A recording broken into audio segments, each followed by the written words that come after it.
All right, tonight I'm going to run a historical race reenactment.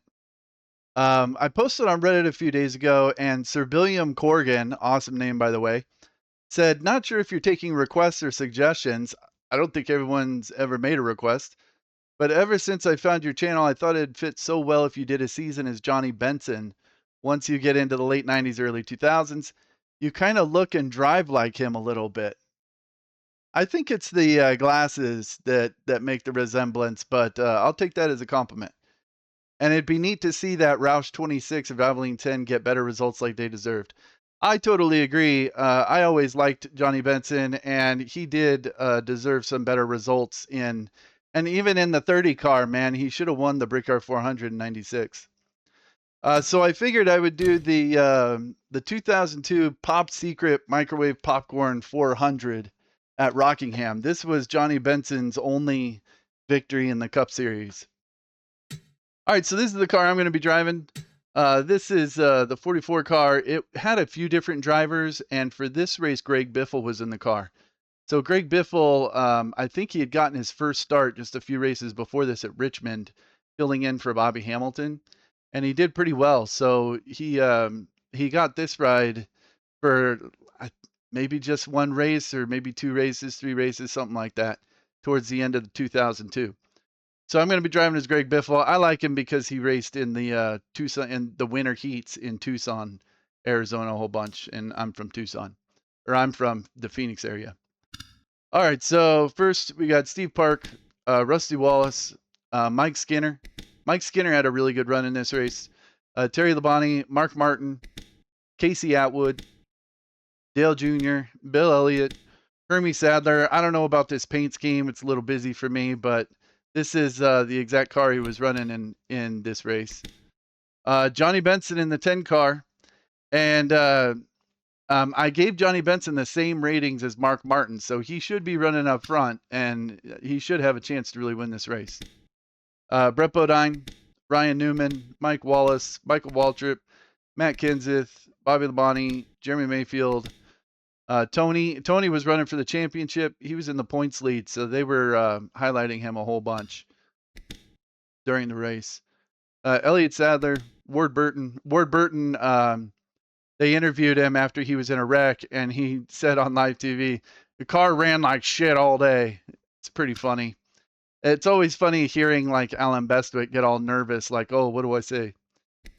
Kenny Wallace, Jeff Gordon, Joe Nemechek, Todd Bodine, Ricky Rudd, Kevin Harvick. Underrated paint scheme, by the way. Everyone seems to remember his 2003 paint scheme, which was pretty cool.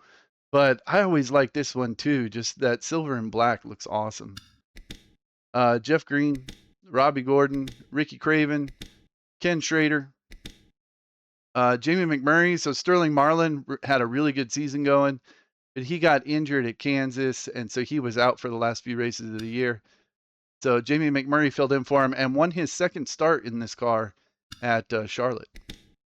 Jimmy Spencer, John Andretti, there's me, Kyle Petty, Jimmy Johnson, Bobby Hamilton, Jack Sprague, Dave Blaney, Dale Jarrett, Hank Parker Jr., Kurt Busch, and Jeff Burton.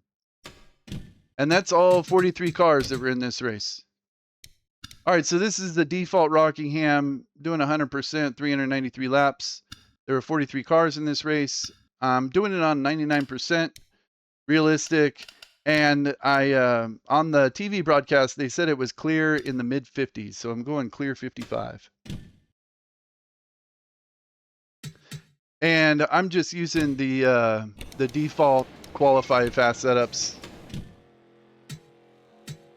And and I'm also using AI line mods ratings, which are a little tougher than the mass graphics ratings, but they're pretty cool because there's a lot more variation in what cars are running well and what cars aren't. So it kind of mixes up the field a whole bunch, especially in qualifying. But the field is a lot more compact compared to the mass graphics ratings that I usually run. Okay, here comes your first time lap. And I'd like to qualify well, but I don't want to be in the top 10 because I don't want to pit on that curve. If I could qualify like 13th, 14th, 15th, somewhere in there, that would be perfect. One more lap.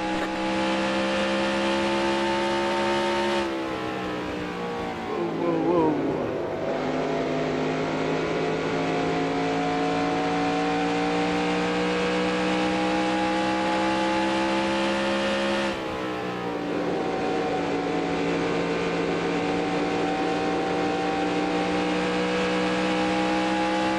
All right, hopefully 13th. All right, there's the checkered flag. 26th. Okay, not great, but that's all right. At least I'm not on this curve. I hate pitting on these curves. All right, typically I look at the field and I can see like, oh, there's slow guys up front or there's fast guys in the back, but with these ratings, it kind of changes a lot. So like you get Mike Skinner up here. I don't know. He might be okay in this race. I would think he would fall back at the beginning. Same thing with like Mike Wallace is up here in front of me. Blaney, Robbie Gordon. I should be able to pass those guys, and hopefully they're not holding everyone up. I'll be starting right behind Kenny Wallace, and Michael Waltrip is going to be right behind me. And Jack Sprague behind me to the inside. Let's see, any fast cars back here? Kevin Harvick is way back here. Ricky Craven's way back here. He'll be pretty fast, I think. All right, looks pretty good. I got to remember on pit road to look for the diamond with the GP for Georgia Pacific. I get that mixed up a lot. I'll be looking for the 76 or something. And I'm pitting right behind Ward Burton and right in front of Jack Sprague. All right, looks good. Drivers, start your engines. Is that okay?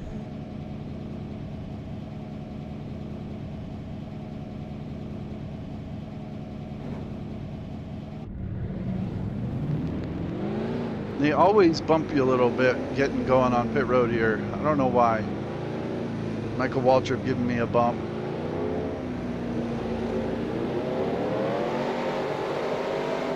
See, Jeff Gordon's starting pretty far back.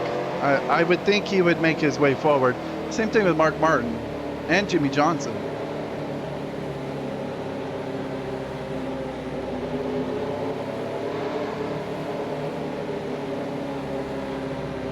And pit stops, I think will be about lap 85. Got to take care of the right front. Going green. Pace car's in.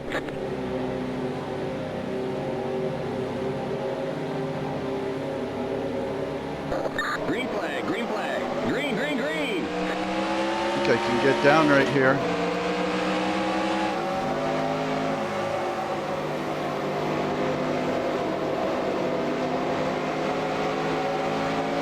That worked out.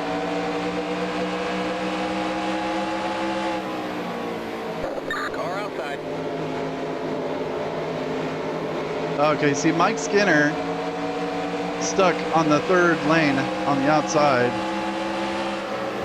I figured he would be heading Still backwards.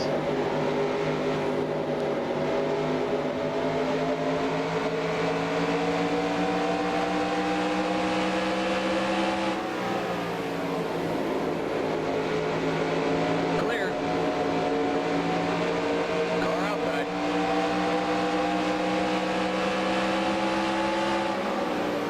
Clear outside.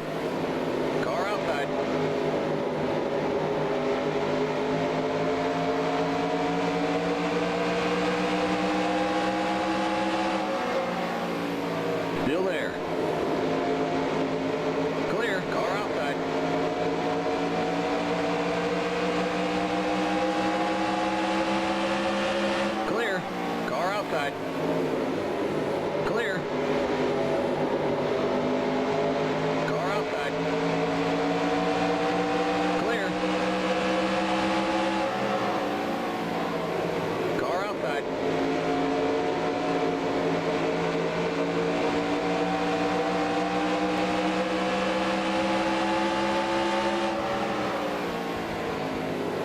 Still there.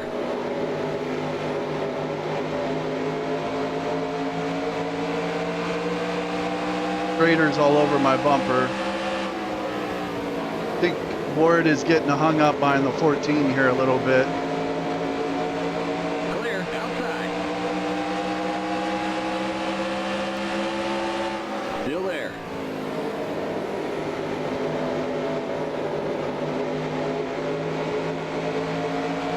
Still there.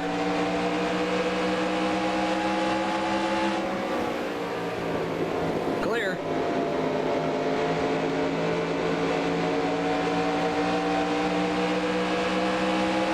Car outside. Still there.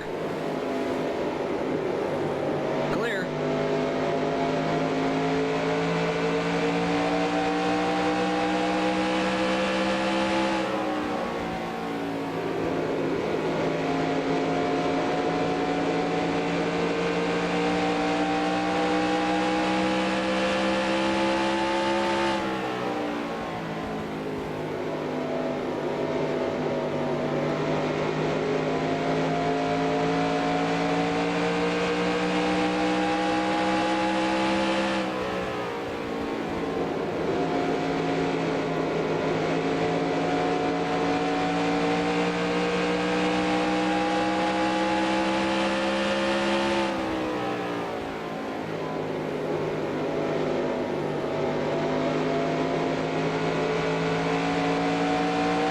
All right, I'm looking pretty good right here.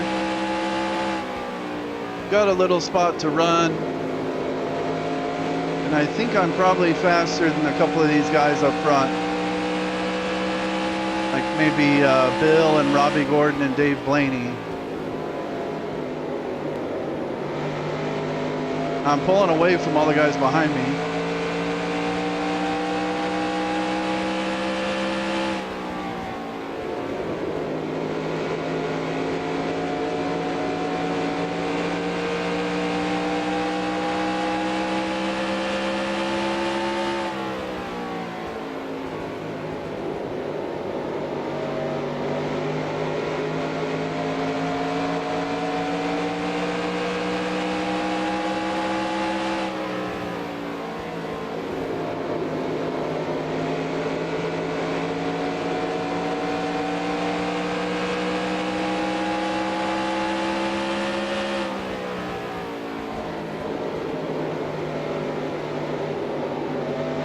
As long as I take care of the right front, I think I'll be able to make up a bunch of time in the last like 10 or 15, maybe 20 laps of the run.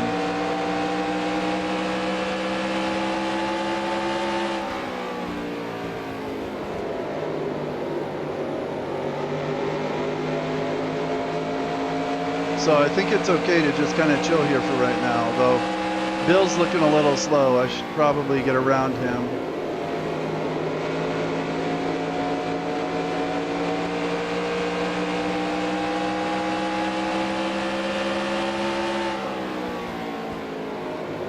Outside. Still there.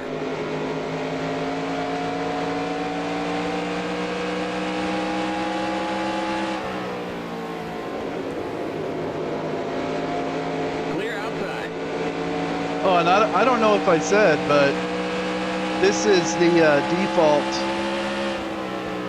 Cup mod.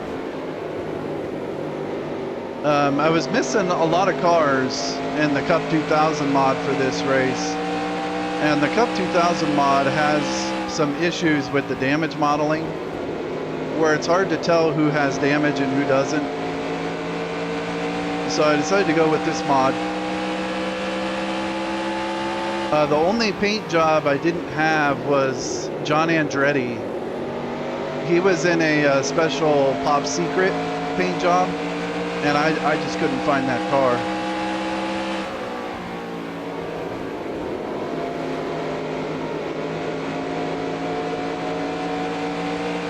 But everyone else is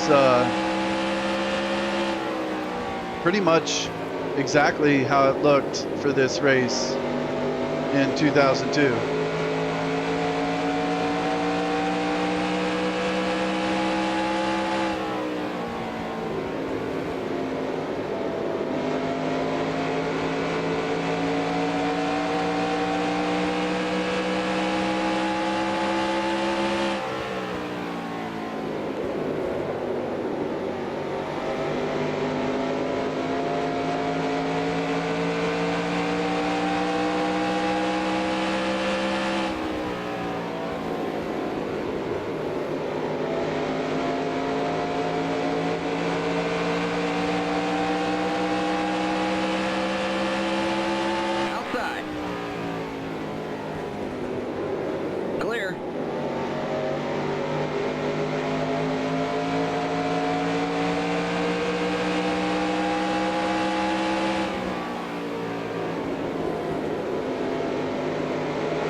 You know, and you can see the skid marks in the turns.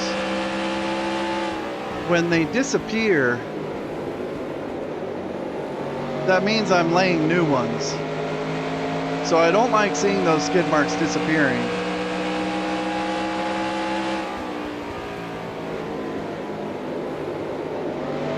Gotta be careful with the tires. All right, Rusty Wallace is caught up to me. Oh, Jimmy's got a problem. Oh, and he just got spun out. Let's go. Race back to the line. There's an accident in turn 1.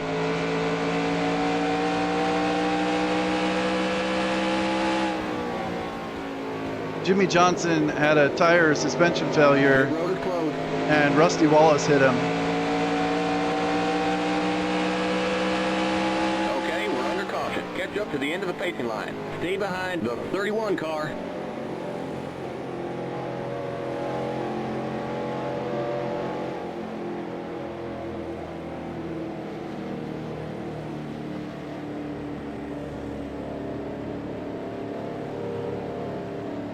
All right, I'm definitely gonna pit. I think everyone's probably gonna Pit pit road here. is now open. Limit 45. Keep it under 3,500 in seconds. All right, GP Diamond. GP Diamond. Okay, there it is. Right in front of Jack Sprague. The pace cars in turn 1.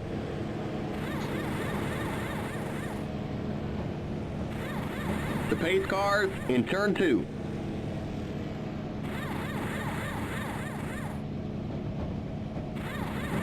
The pace cars on the back straight. Go, go, go! Limit 45. Keep it under 3,500 in seconds.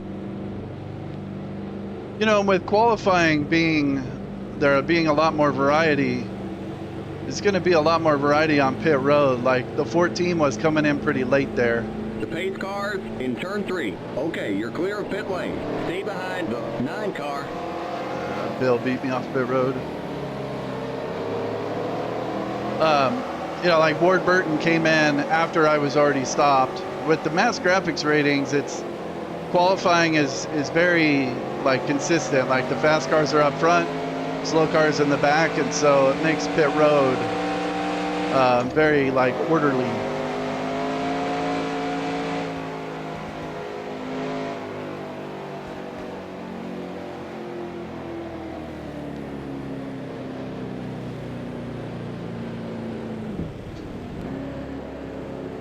All right, looked pretty good on that first run.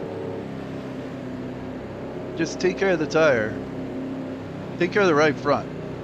The right front is the one that gets burned up, especially in the clear weather.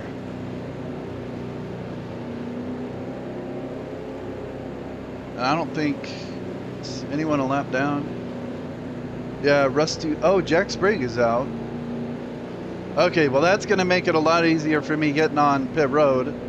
Or getting to my stall, since he was parked right in front of me, or right behind me. Jimmy Johnson is a lap down, and Rusty Wallace is out. Rusty Wallace must have just nailed him in the back.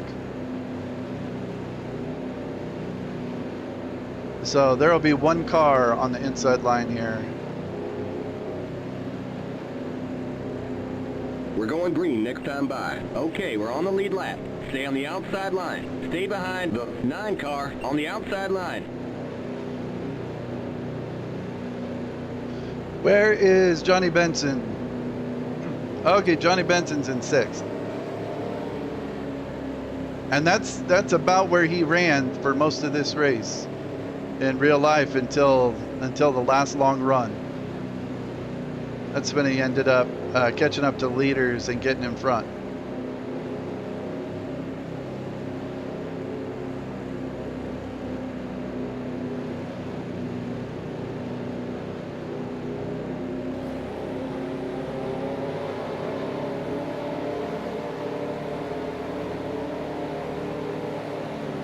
All right, going green on 28. Get ready now. 28. Going green. The pace car's in.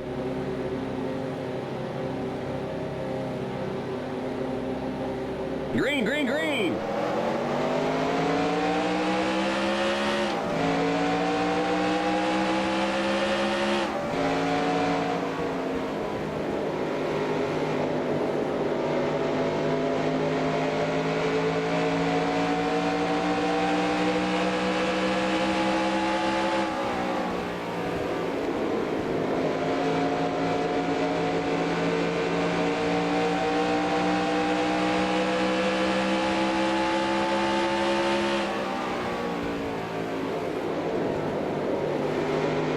All right, Jimmy Johnson, I think he's the one holding everyone up.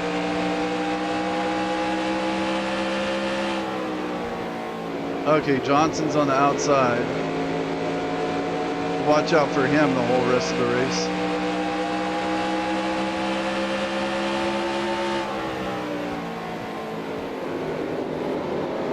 The yellow flag is out. Let's go. Race back to the line. Outside. Clear outside. I didn't see nothing. Oh, what is Robbie Gordon doing? Pit road is closed.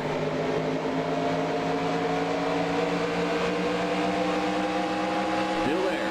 Okay, we're under caution. Catch up to the end of the pacing line. Stay behind the 45 car. What was Robbie Gordon doing right there?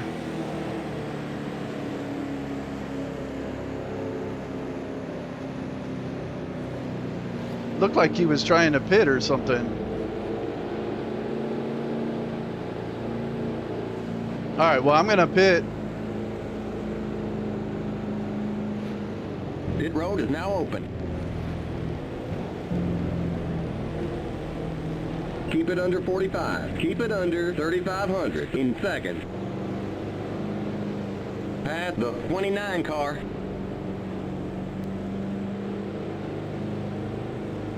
All right, GP, there it The pace is. cars in turn 1.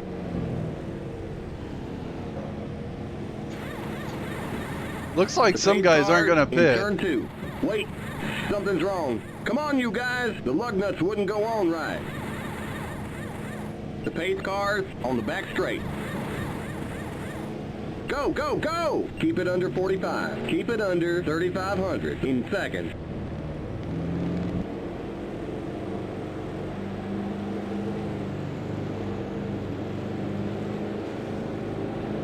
The pace cars in turn 3.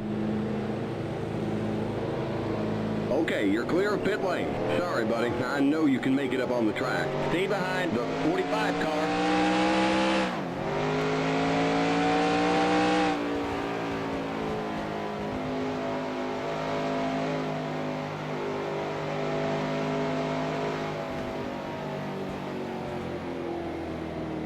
You know, and that, when he says like, oh, you know, the problem with the lug wrench or problem with the jack or whatever, it makes no difference. I've had faster pit stops with him saying that than pit stops when he says, yeah, we nailed it or whatever. Some of those pit stops are slower than the ones when I have problems. It's just like dramatic effect. I would like to get into the sound file at some point and just blank those bits of dialogue because they're dumb.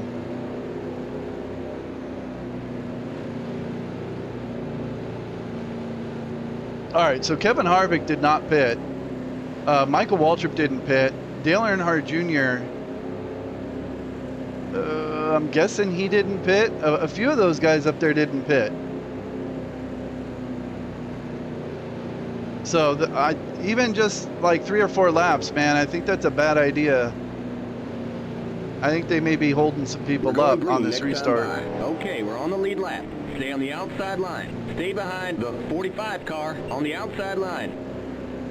All right, and Sadler is out.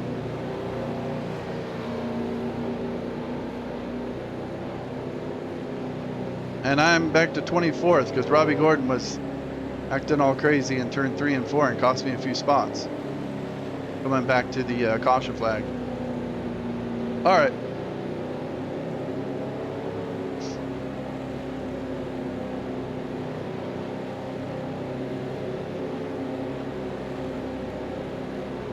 Going green on 35. So if this one stays green, I should get to, I think I'm like 110. Something like that. Get ready now. Going green. 120?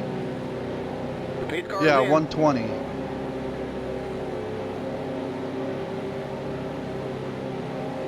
Green, green, green.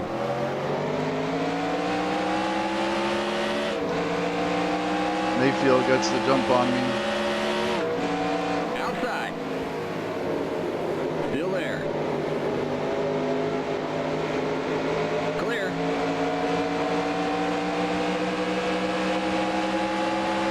Outside. Clear.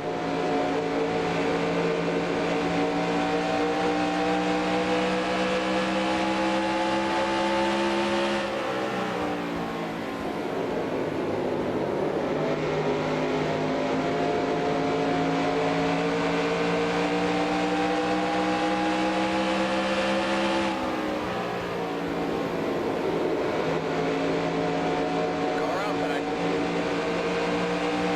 Still there. Clear. All right, I'm betting the 7 didn't pit. Maybe the 1 didn't pit and the 91. Outside. Clear outside.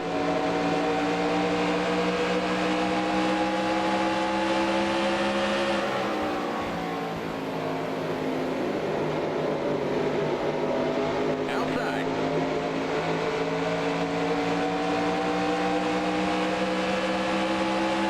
Clear outside. Outside. Clear.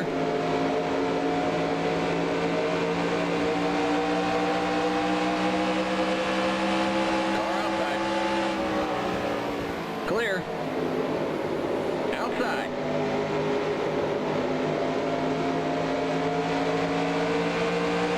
Clear outside.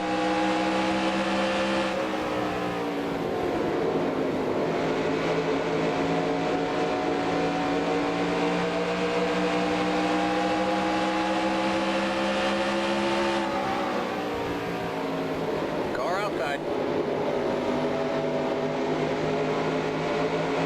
Clear.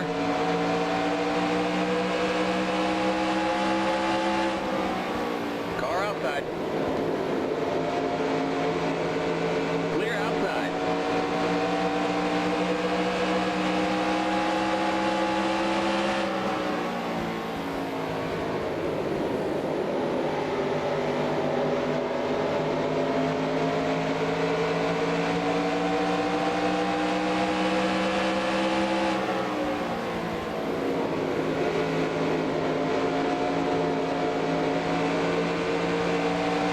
Outside. Ooh, I think I might have given him a little bump. Still there.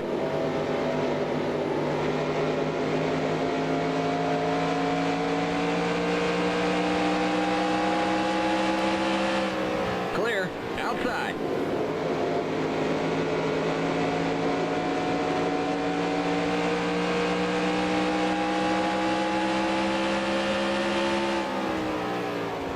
Still there. Clear.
Clip that apron, man. That's dangerous right there.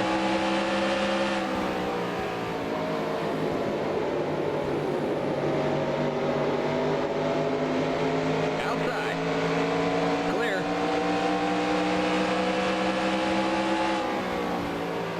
Car outside.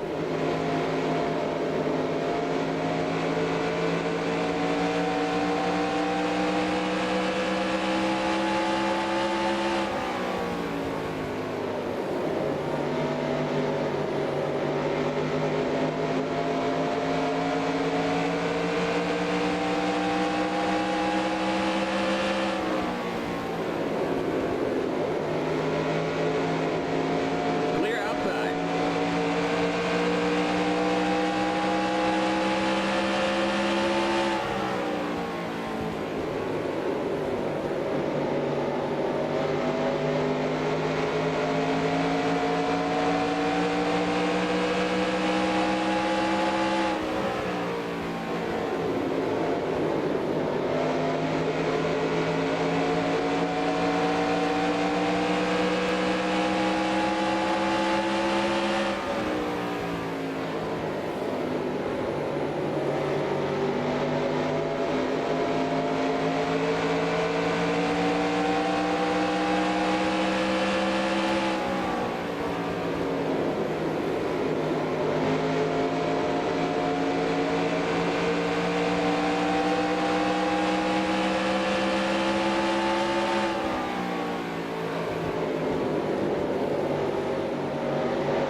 All right, I think Dale probably didn't pit on that last caution. He's a little slow in 3 and 4. Seems to be okay in 1 and 2.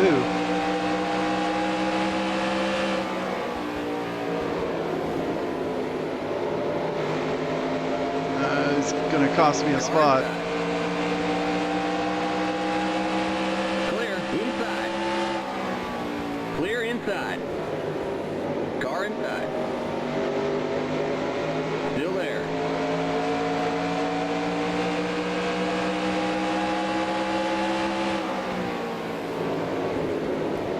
Still there.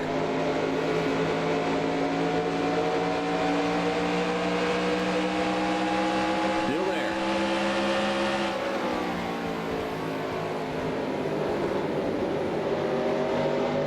Clear. Car inside.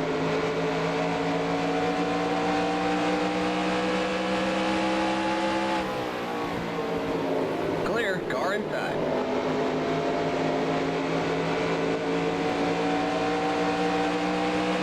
Still there. Clear inside. Inside. Clear inside.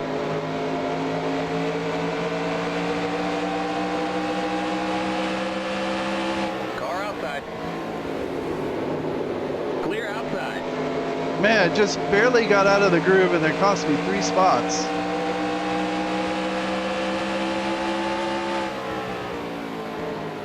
Running up on the back of Dale in turn 3.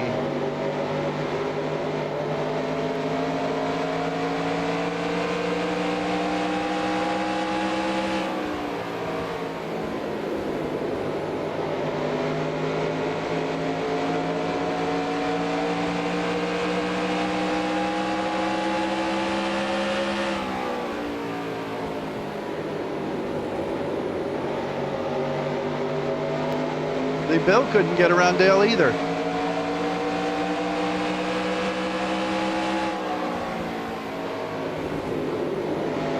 Oh man, about to say Casey Atwood. That's Jeremy Mayfield all over my bumper there.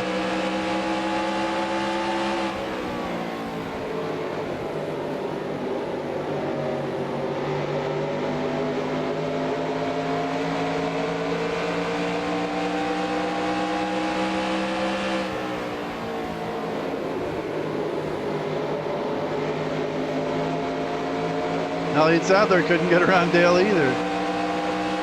See if Jeff Gordon can do it.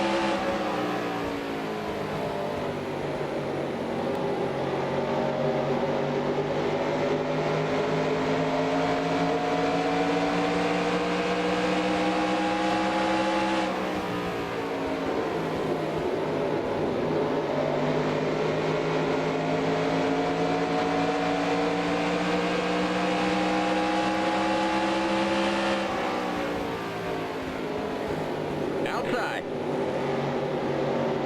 Still there.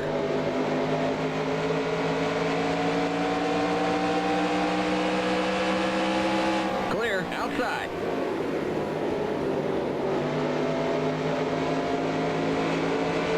Clear.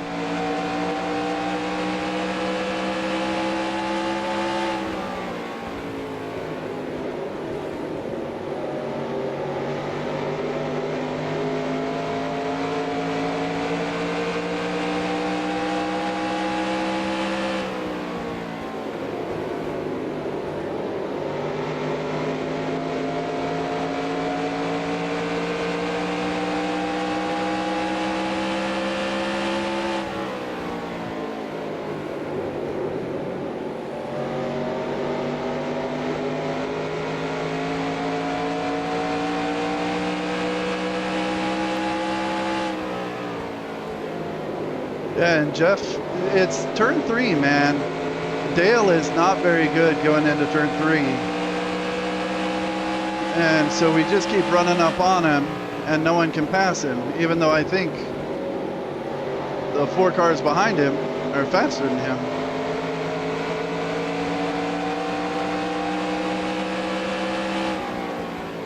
Just need to get him up in the high lane.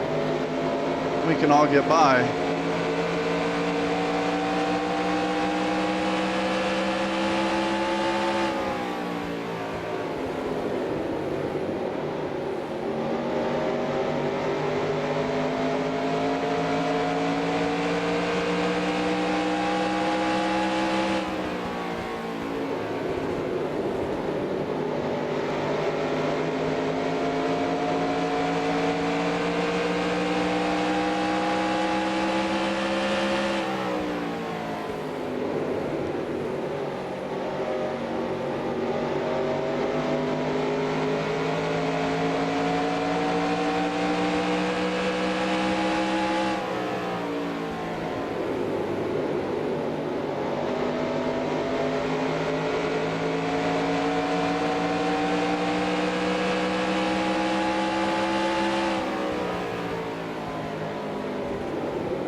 Bill's gonna try it on the outside. I don't know if that's gonna work.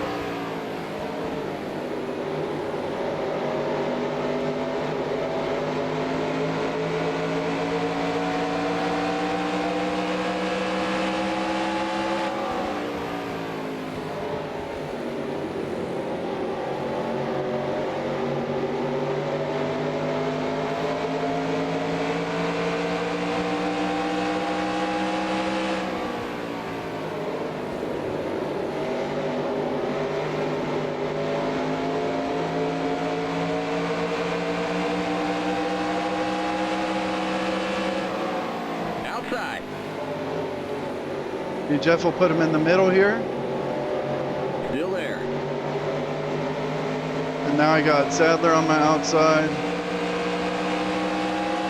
Clear outside. Outside.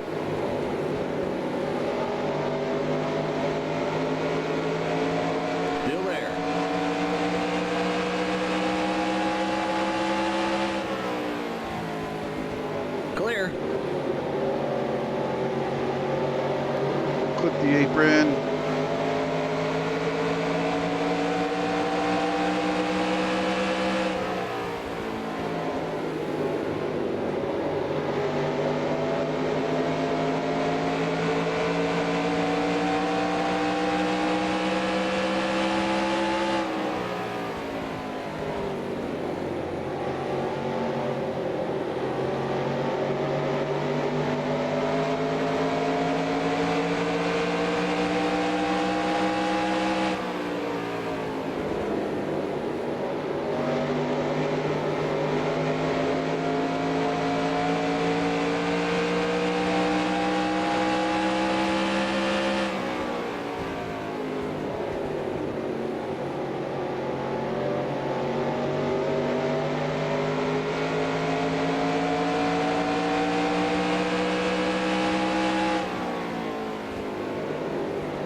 I don't know that I can get around Dale.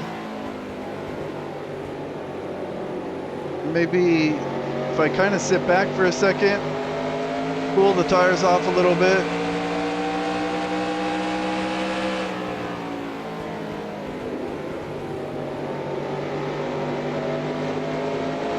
But Jeff Gordon got around him and took off.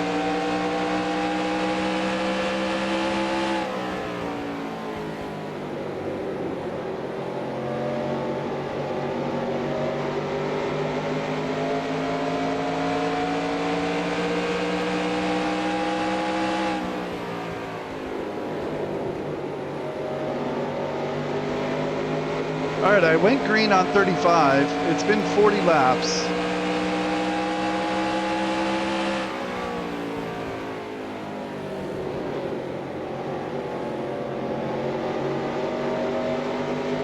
Yeah, I don't know. I don't like how the right rear is yellow. I would expect the right front to be yellow, but not the right rear. I might have just worked the tires a little too hard at the beginning of the run.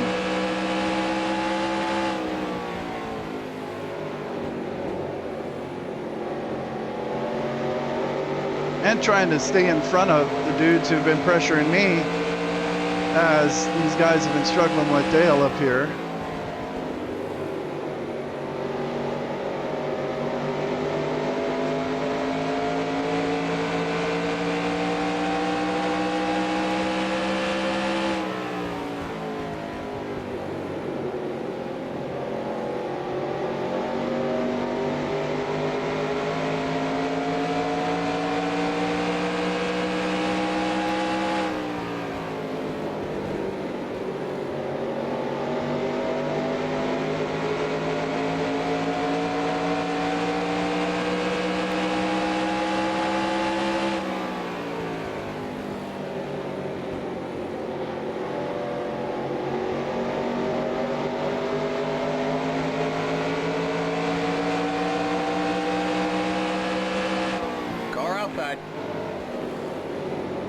Still there. Clear. Outside. Clear. Outside.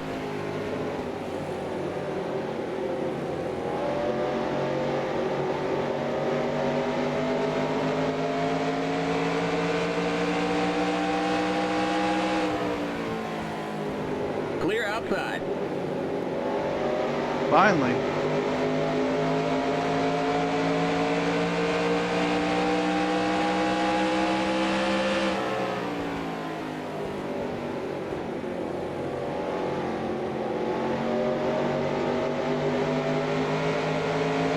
I think because Dale has those older tires, he was a little slower in the turns, but he was still pretty fast going down the straightaway. So trying to get a run on him was tough, and then when you get to the turn, you just almost run into the back of him because he's a lot slower in the turn.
I'm guessing Harvick didn't pit either, so he's on a little older tires.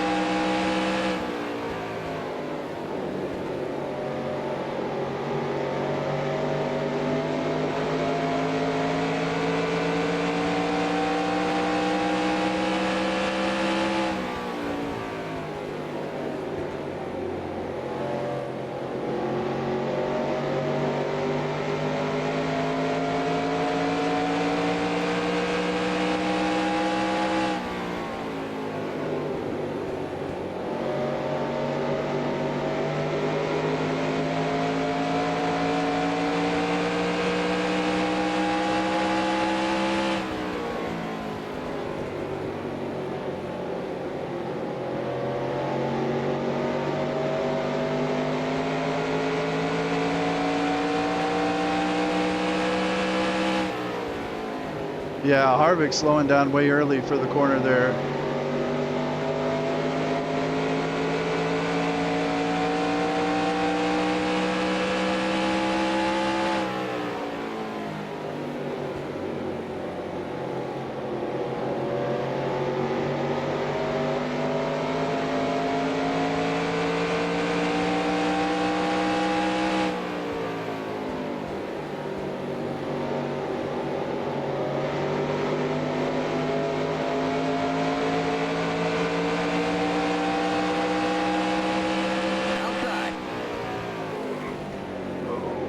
Clear outside.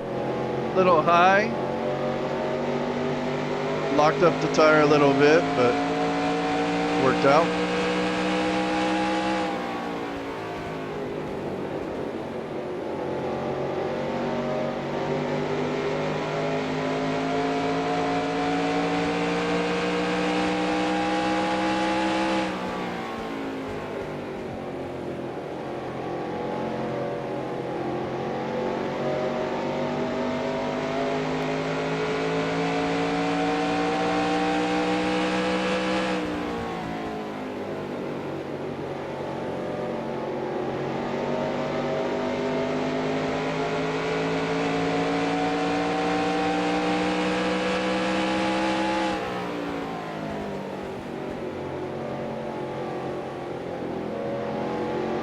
You know, and those guys like Junior and Harvick and who didn't pit under that caution, they're going to have to pit probably 5 laps before everyone else, which means they're going to have 5-lap fresher tires when they come, or they're going to be on fresher tires. And so once everyone else pits, they'll probably be in the lead or close to it, if there's no caution.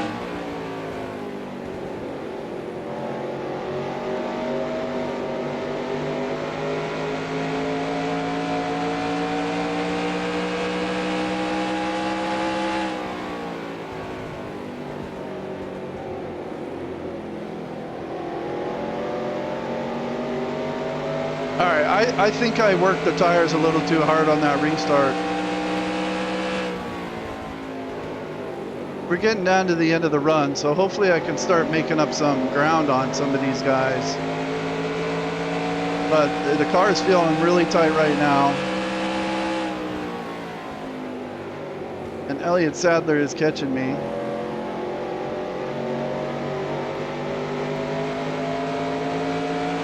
How's the tire look? Yeah. They're a little more worn out than I'd like at this point in the run. Someone's on pit road.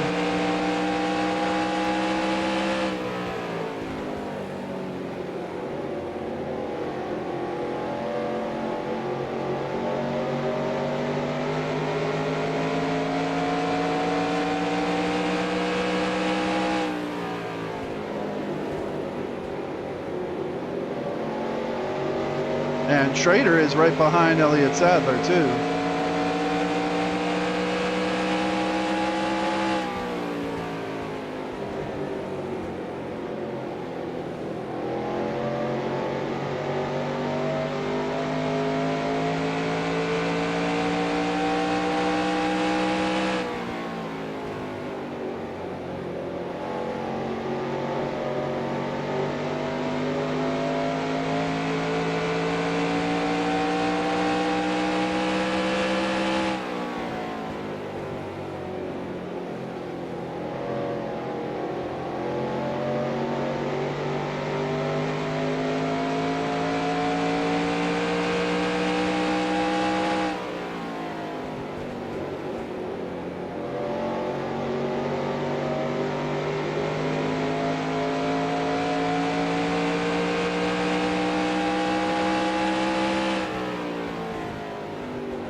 And I don't think I've caught a single lap car yet on this run. It's already been 60 laps.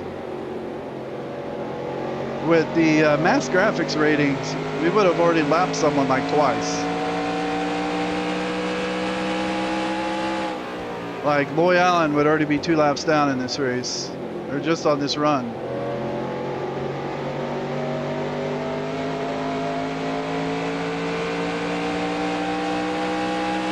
Checking the tire.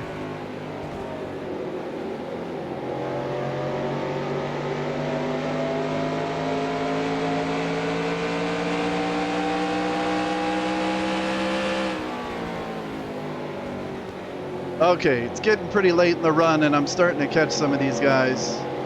Outside. I can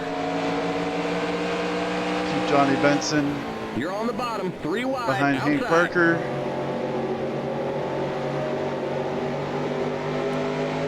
Clear outside. I wasn't really 3 wide.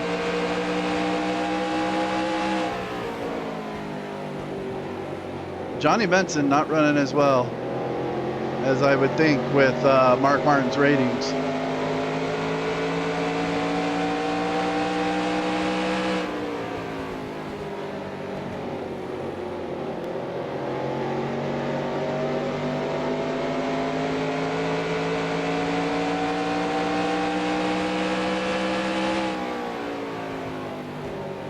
Catching up to my teammate.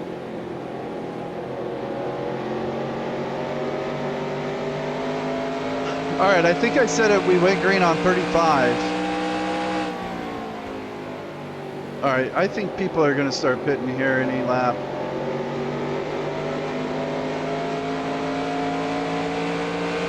So 35 to 102. It's only 67 laps. I would think I could go to about 120.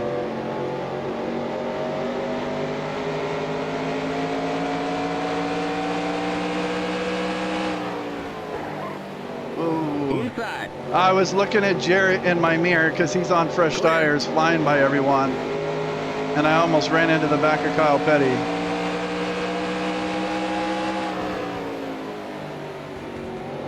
Yeah, Jarrett is on fresh tires here.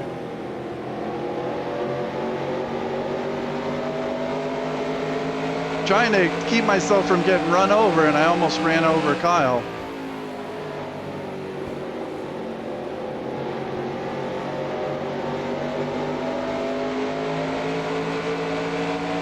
All right, Jarrett should just fly by him on the outside. Yeah, there he goes.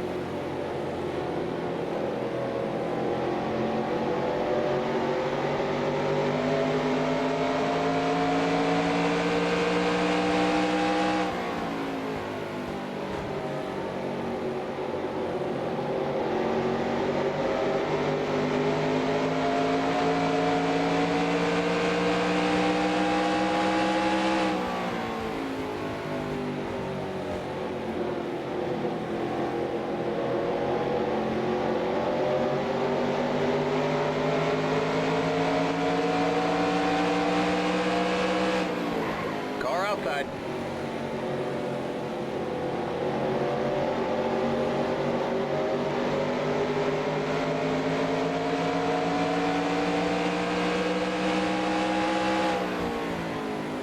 Clear.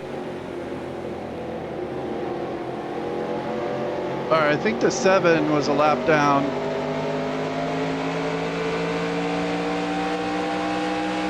He might have been one of those guys that didn't pit.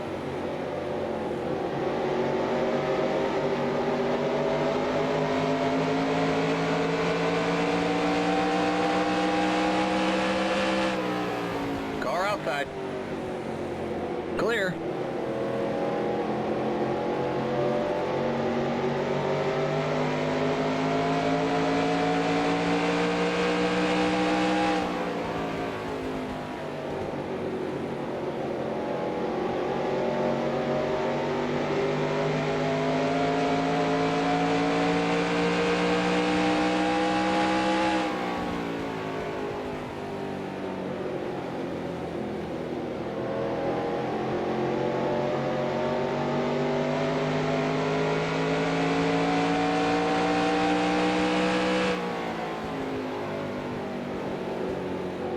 All right, if Jarrett would just go to the outside, he could fly around Dave Blaney here, but he's just like not making the move.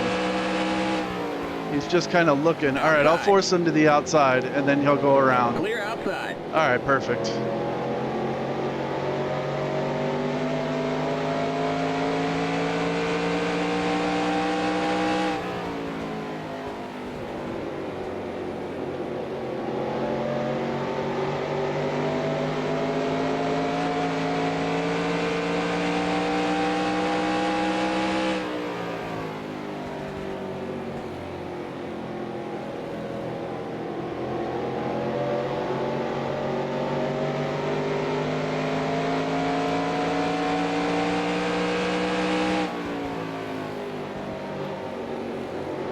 Car inside.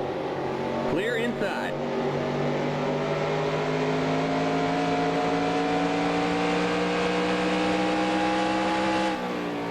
Car outside. Clear.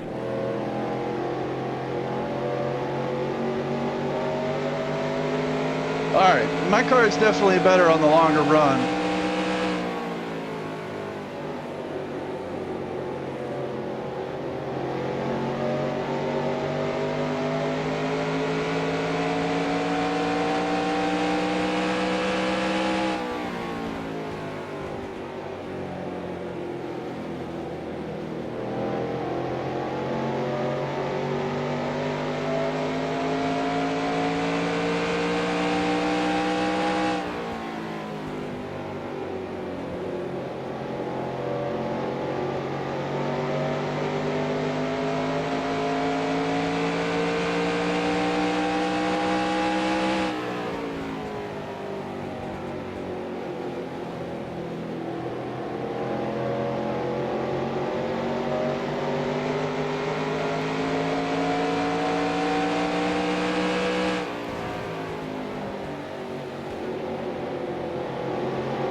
Car outside.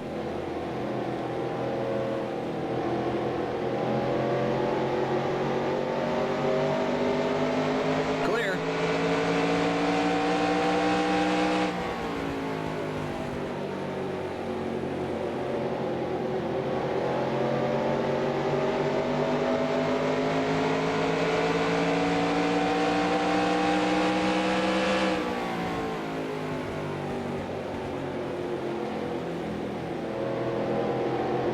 All right, gotta be careful around this little group.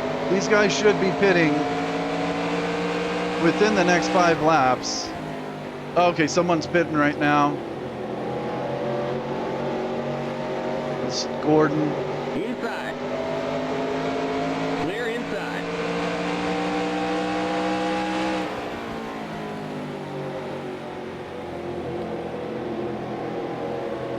I don't like having a lot of guys around me when it's in the middle of the pit stop sequence.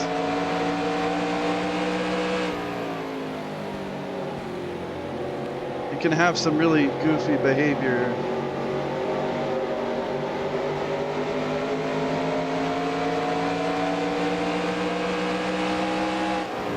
Outside. Almost hit Mark there under Clear braking. outside. Outside. The leader's pitting now. I definitely don't want to be side by side with anyone. Clear outside. Okay, Mark's pitting. Inside. Clear. Inside. Sorry, Mark. Maybe give me a little wave next time. Clear. Inside. Clear.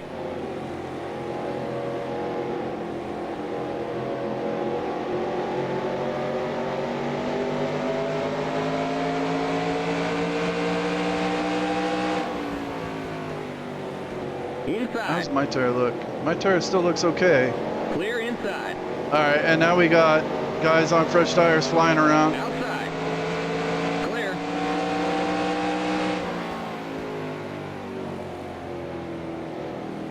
All right, I'm gonna pit before I get run over.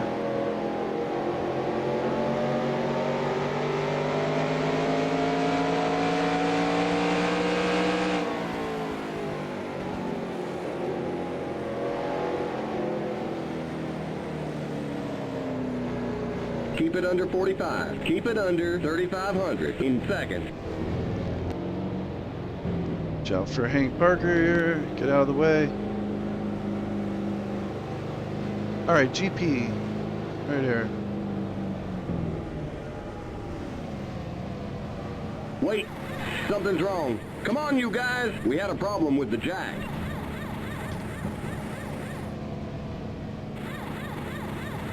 The leader's pitting now. Go, go, go! Keep it under 45. Keep it under 3,500 in seconds.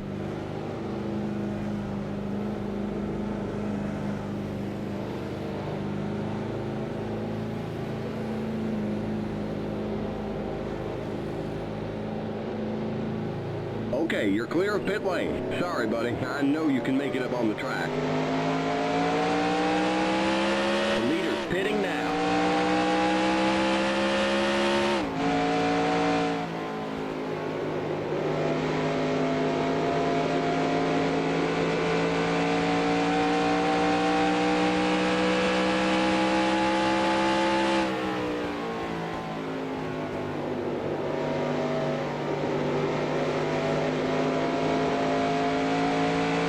All right, I think I pit a little earlier than I usually do here. But some of those guys that didn't pit under the caution were pitting, and then they just fly around you, and it gets really dangerous. So, figure it's best I just go in and get tires.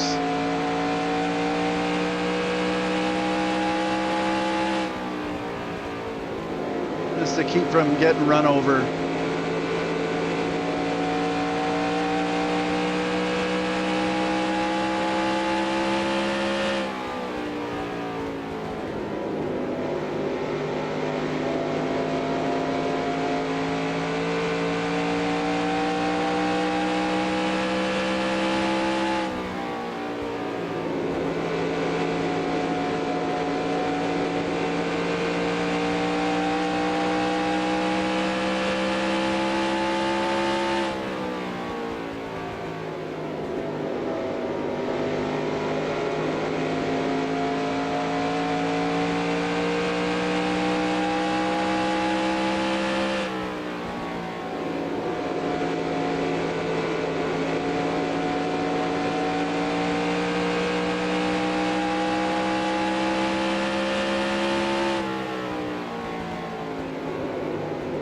Okay, what is going on with the standings here? So, Jarrett pit, and he's been flying around on fresh tires, and he's lapped a whole ton of people.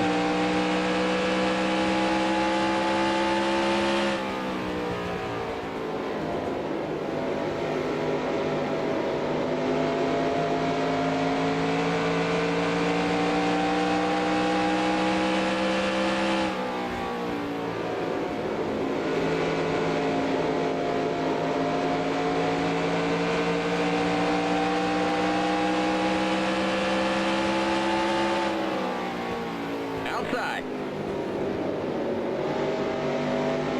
Still there. I mean, I knew those guys who pit were going to be at the front of the field because they had fresh tires for a few laps, but I didn't know it'd be that much. So I guess I'm at least one lap down.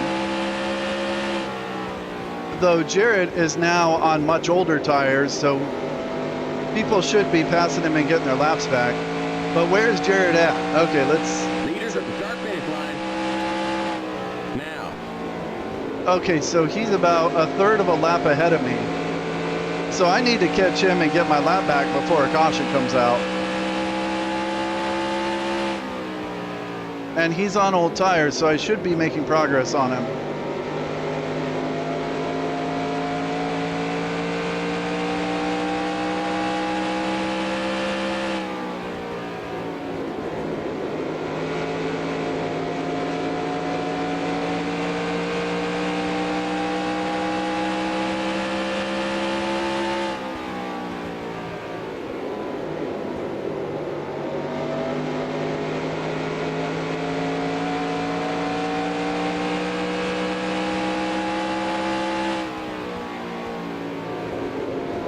Okay, see, Michael Waltrip is in third because he must have gotten fresh tires early as well. And I'm about to pass him.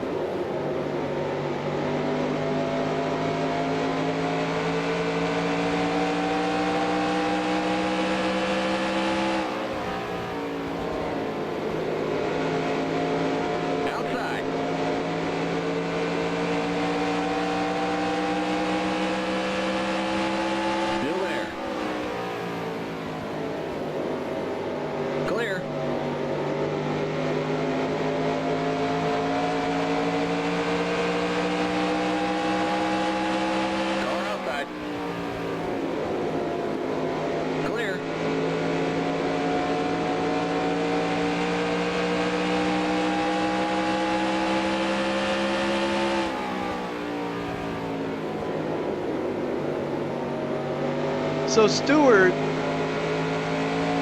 and it's got all mixed up. So Stewart, I wonder if he's on fresh tires, like same lap. If he pit right around when I pit, then he's up there with Dale Jarrett. He's got me a lap down, like a real lap down. And he's pulling away from Dale Jarrett by quite a bit. So I'm wondering if he is like the actual leader and he's got me a lap down already. Or is he on old tires too? Like, who's on what strategy?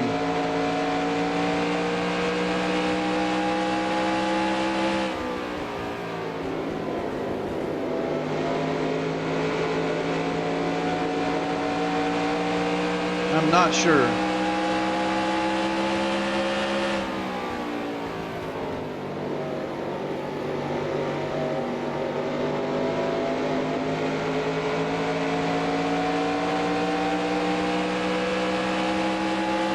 Car outside.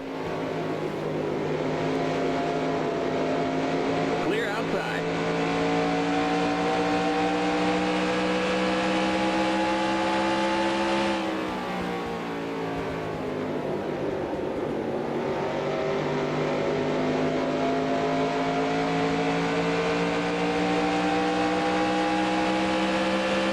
Leaders at the start-finish line. Now. All right, there's Dale Jarrett holding everyone up.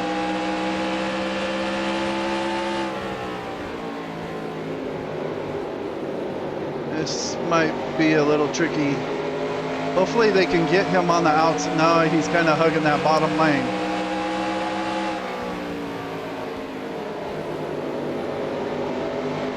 Watch out for Mayfield right on my bumper.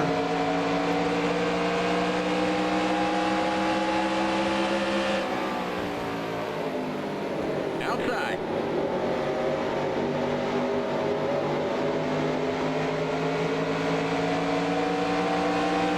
Come on, Brett.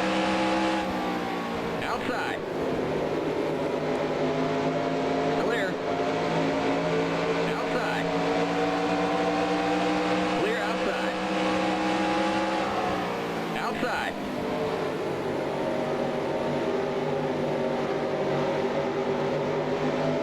Still there.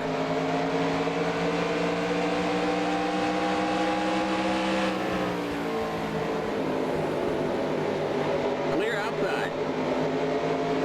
Car outside. Come on, Kyle. Still there. All right, good job, Kyle.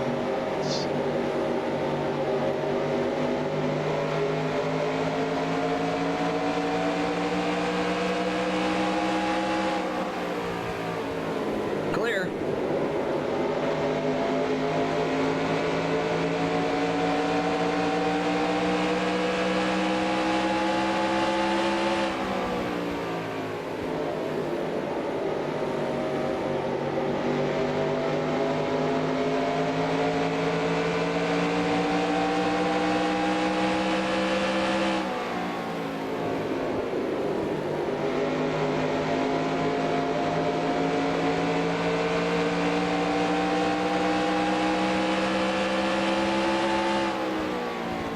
outside. Still there.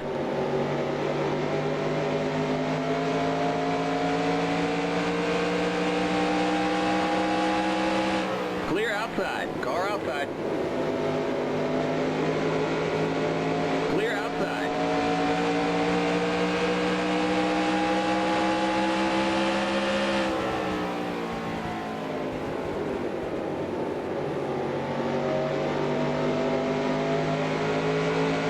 All right, where's Tony? Leaders at the start-finish line. Now. See, and I haven't really gained anything on Tony.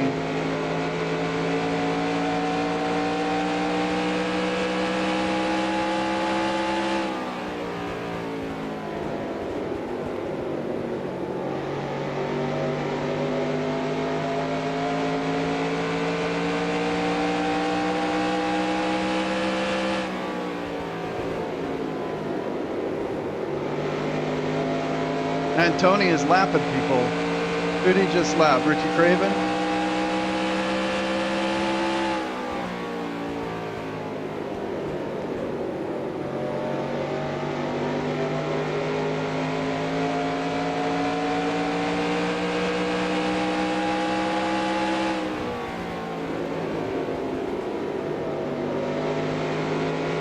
Tony may just have like a really dominant car in this race. I don't know.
And Jeff Burton is pulling away from me.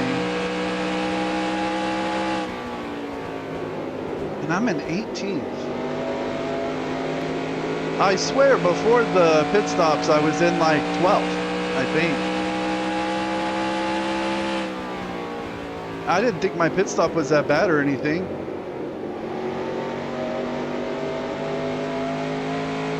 But I lost a lot of time on the pit stops.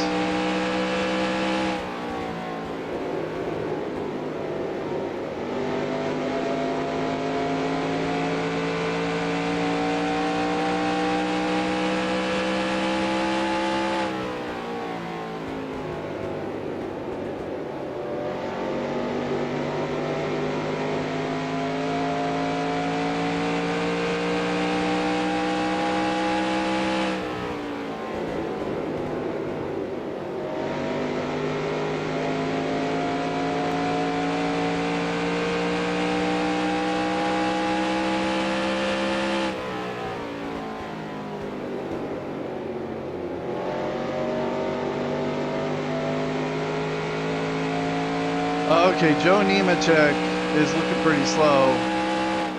I should catch him here pretty quick.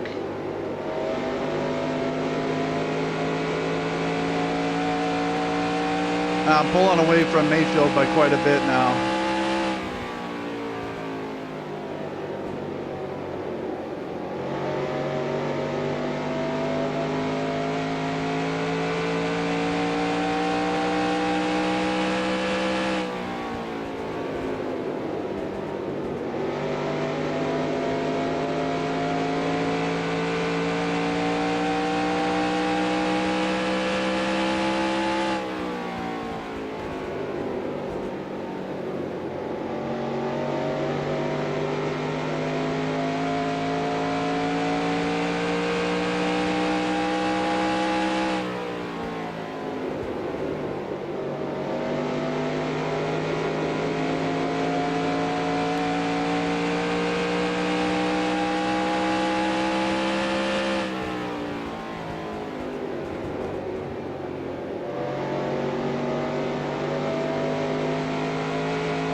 I am catching these guys ahead of me.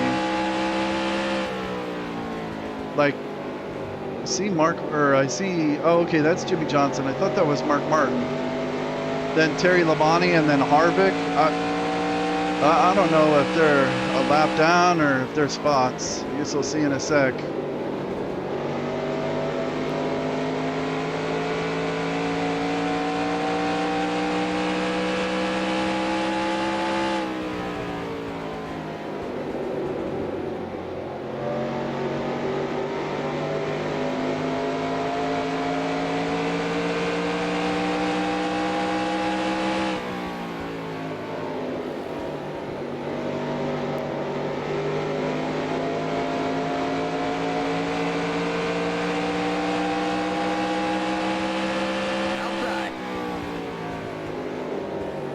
Clear outside.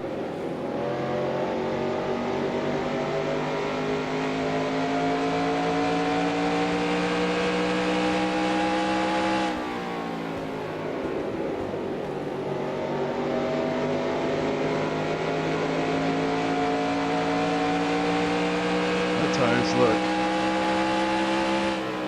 See, I think I pit on lap 120, so it's been 45 laps.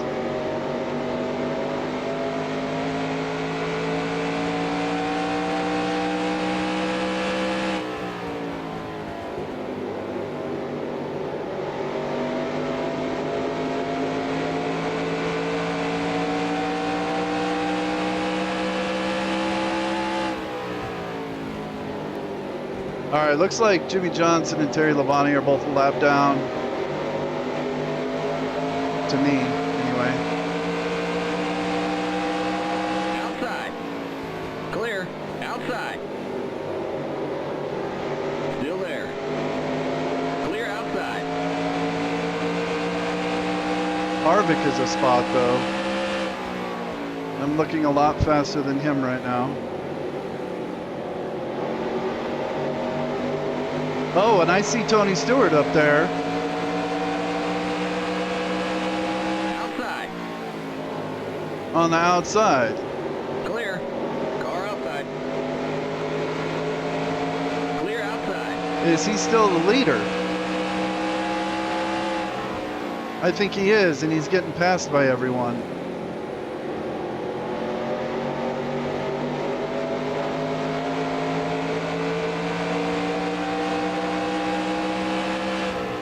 Car outside.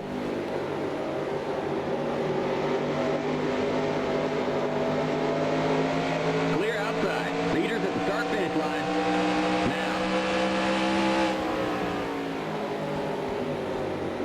Now. Outside. Oh, and DJ's Still there. up here on the bottom lane on his old tires now.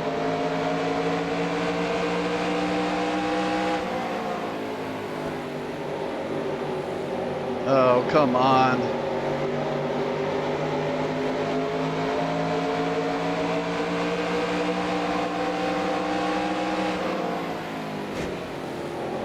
Yeah, this is nonsense. Can't sit here and wait on these dudes. You're on the bottom. 3 wide. Outside. Come on, people. Still there. Like, Jeff Burton should be flying around him right now. Still there. Clear outside. Car outside. Clear outside. Car outside. Still there.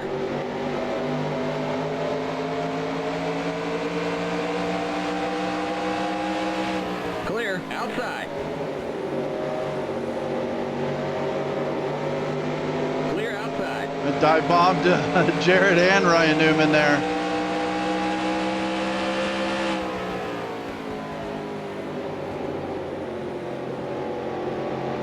All right, I got to catch Tony Stewart and get my lap back. Car outside. Clear outside.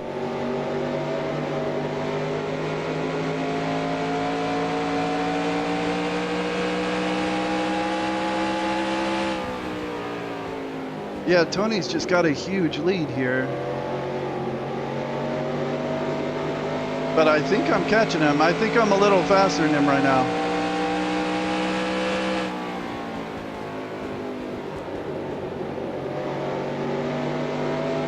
The yellow flag is out. Let's go. No, Race back no, to the line. give me- Pit road is closed. We got a wreck in turn 1. Okay, we're under caution. Catch up to the end of the pacing line. Damn it. I got stuck a lap down because I'm right behind the leader. And I was We catching got him. trouble in turn 2. And Dale Jarrett held me up a few laps ago. And I got stuck. That sucks. Pit road is now open.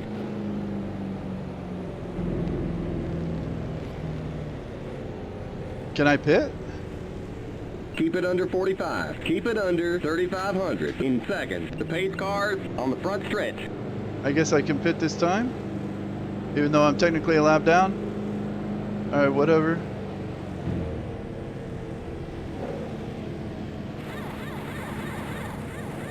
The pace cars in turn 1.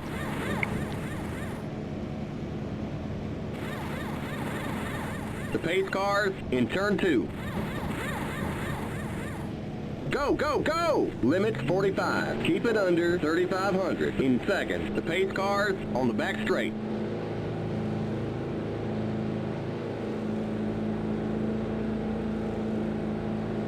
Man, that's just unlucky. Okay, you're clear of pit lane. Stay behind the 20 car.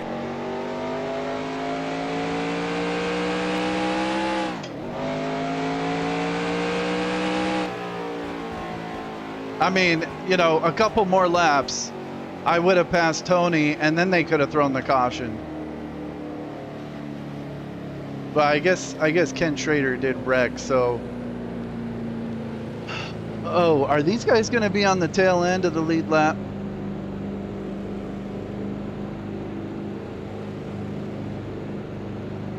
They are. Okay, good.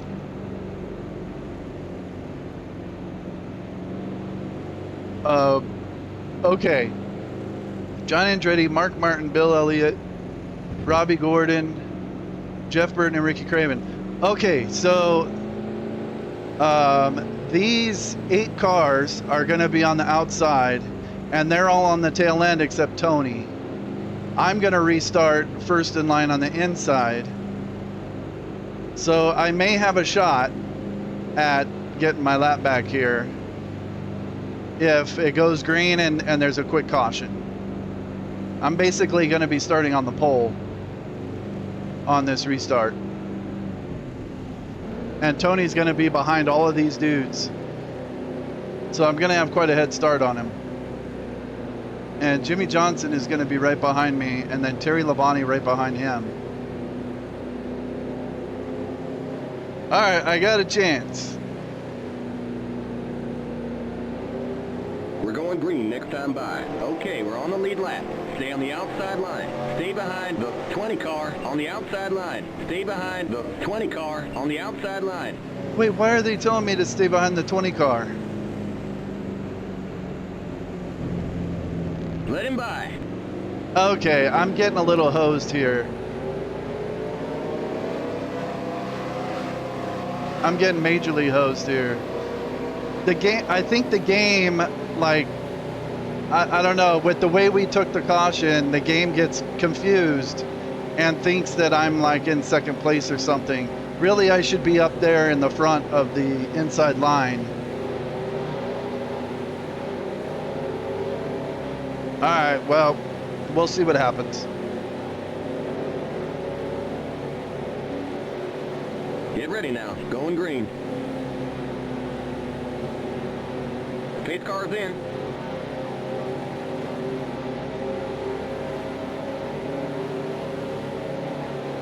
Green, green, green.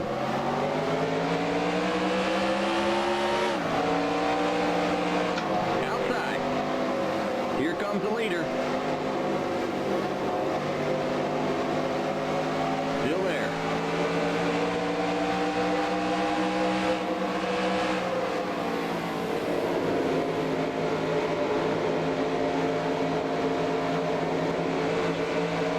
That is super dangerous hitting that apron like that right there.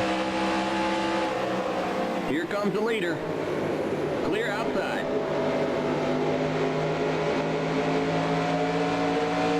Okay, now who's the leader? Okay, it's still Tony. So Ryan Newman is a lap down. All right, well, I'm in front of Tony. If we can get a quick caution right here, I get my lap back. All right, just be careful. Take your time.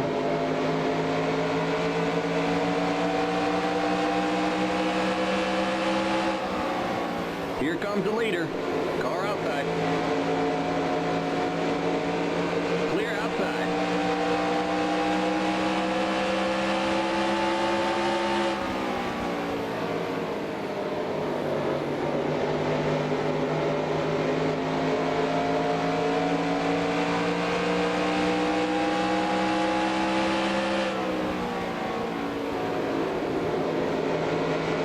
That looks like Gordon is now the leader.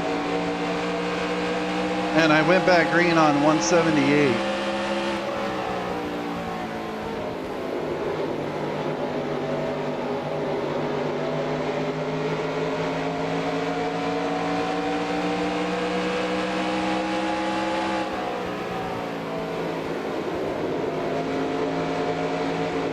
Outside. Still there.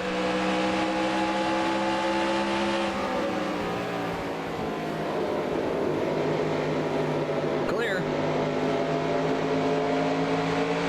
And Mark Martin looked really busted up on that restart. There's something wrong with him, so watch out for him the whole rest of the race.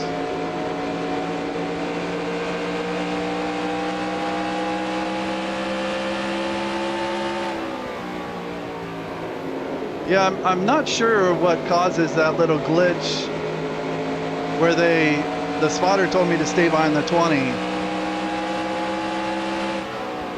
It's like the game is treating me like a lead lap car. And it did that on the pit stops too, where the pit road should have been closed for me when I came down. But it said the pit was open, even though I was a lap down. I should have had to go around again.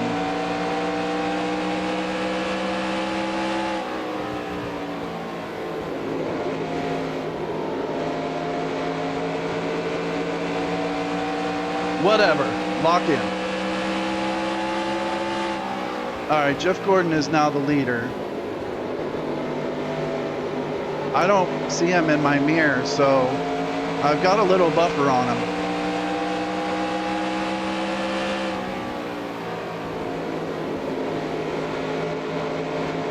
Outside. Still there. Clear outside. Outside. Clear outside.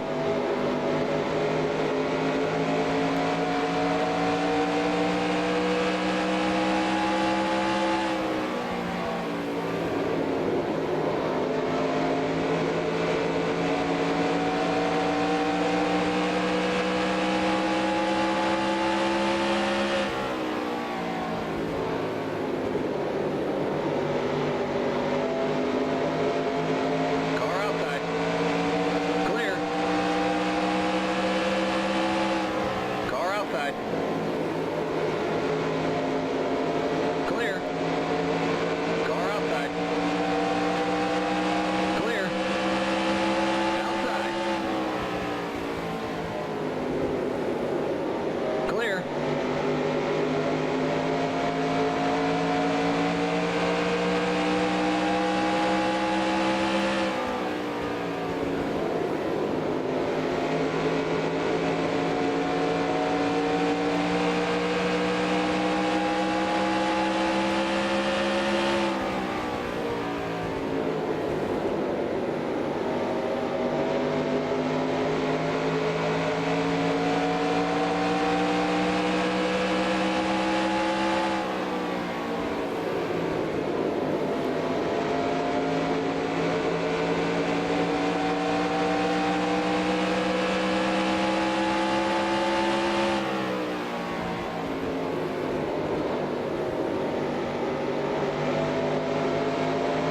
Well, all things considered, with the caution coming out when it did, and then getting messed up on the restart order, I'm in an okay spot. I'm in 12th, which I think is probably the highest I've been.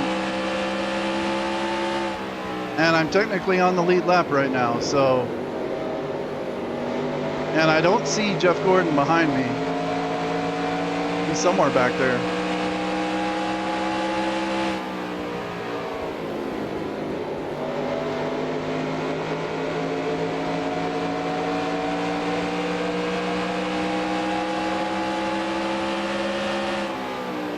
Outside.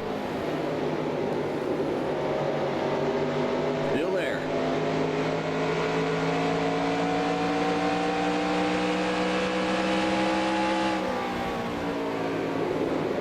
Clear.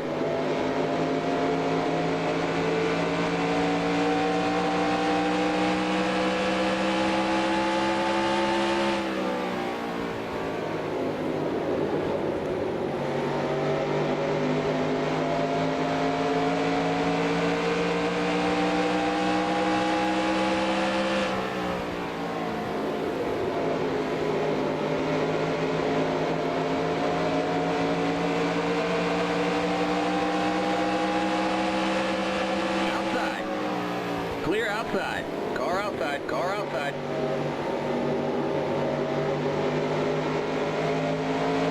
Clear.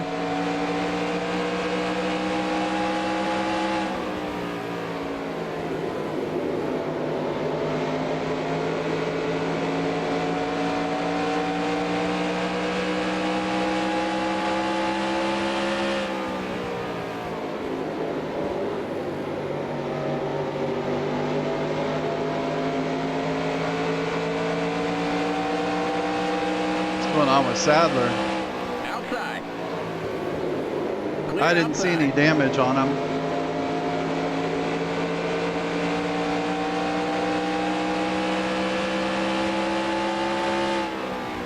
All right, Kenseth is now the leader.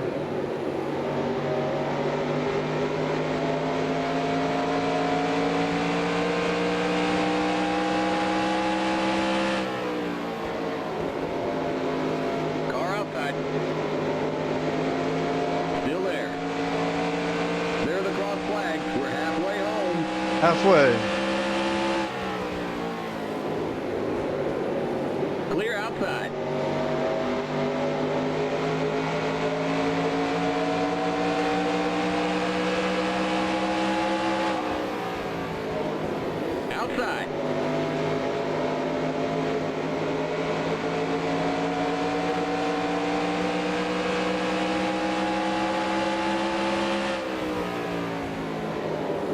outside.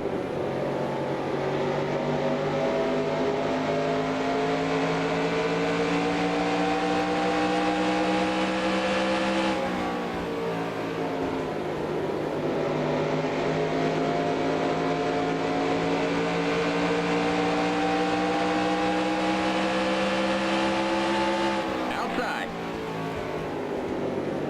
Still there. Clear.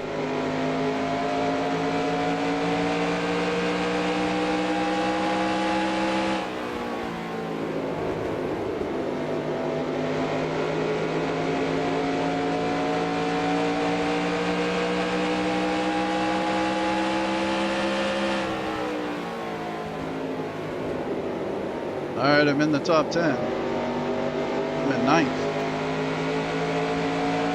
And I'm about 4 seconds, 3 or 4 seconds in front of the leader. All right, and Mark Martin has a problem here.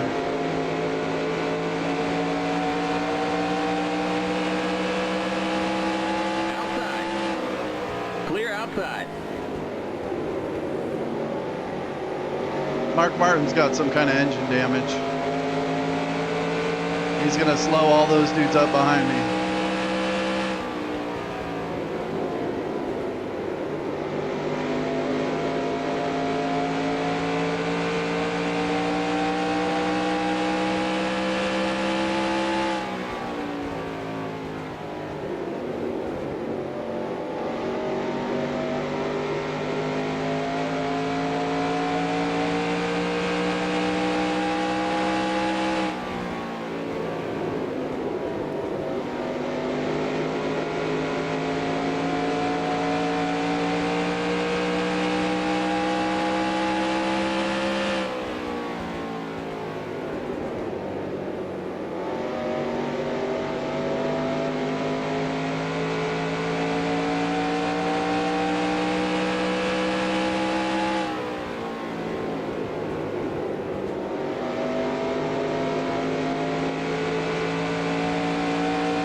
And Kenseth has to be faster than me, but he's just stuck back in traffic.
Carset behind me, Craven.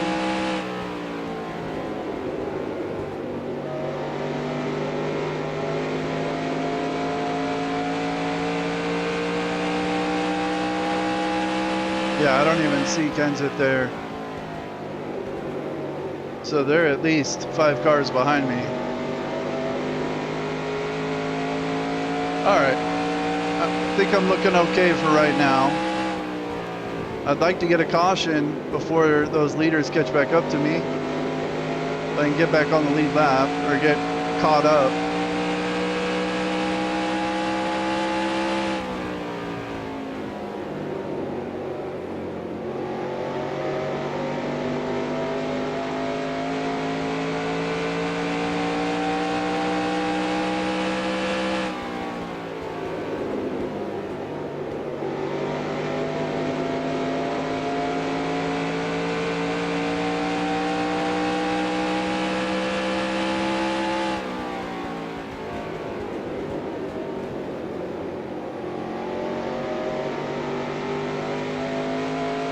Oh, someone's blown up.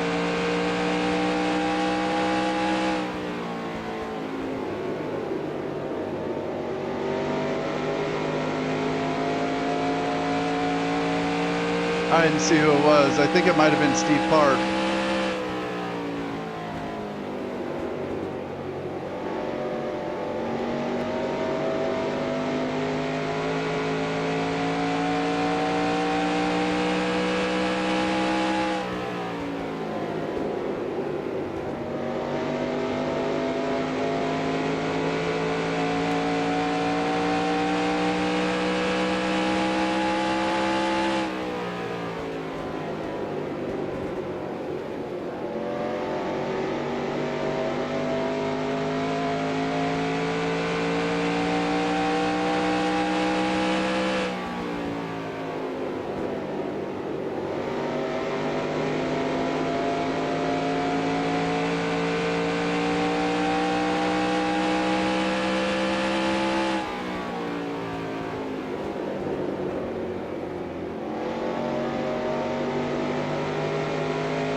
And Elliott Sadler has something wrong with him too.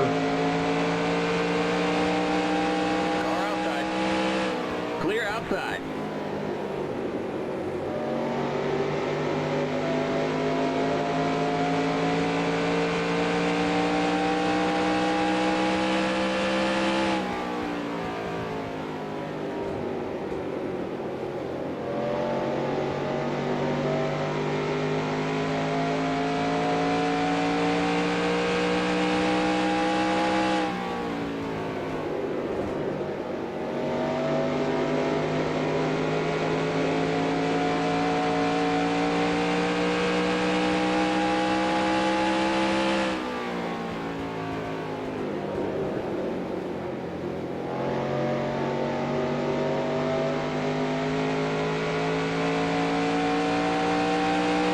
I want to look at F2.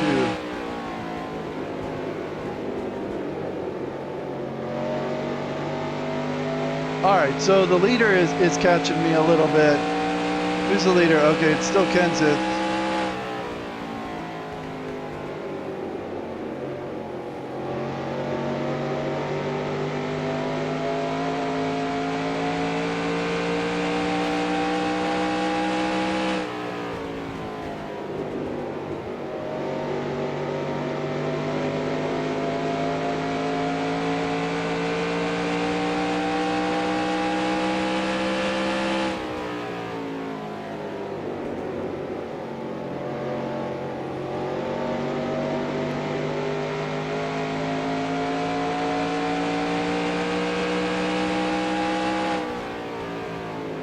Where's Benson?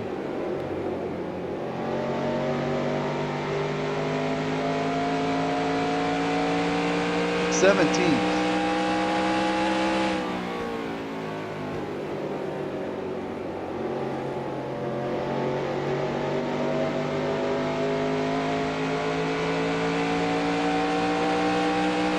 Okay, that was Steve Park who was on pit road.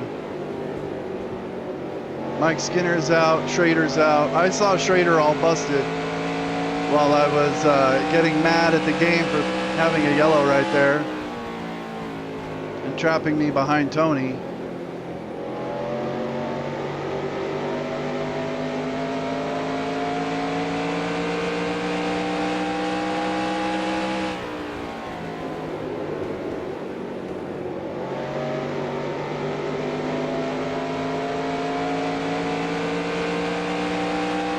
Spencer's out.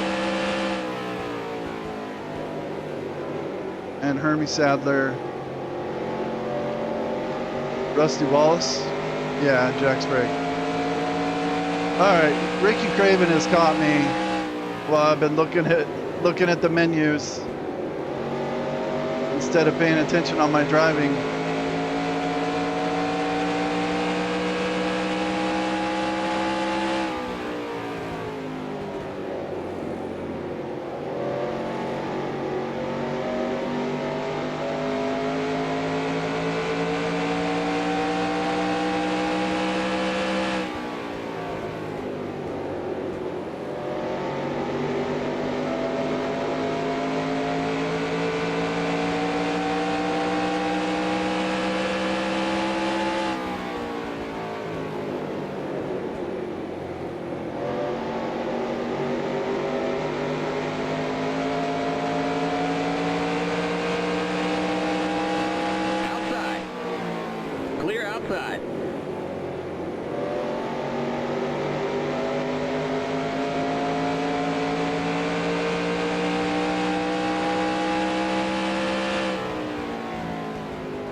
It's feeling a little lonely, like we haven't caught the tail end of the field yet.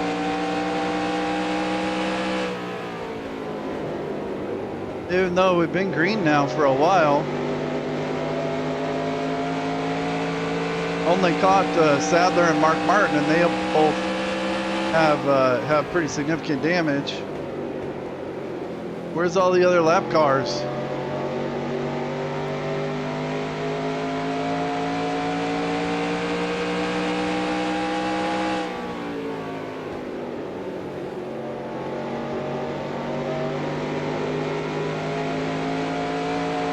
And what lap did I go green? I don't remember anymore.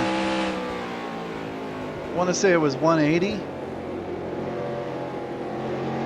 So it's been 55 laps about.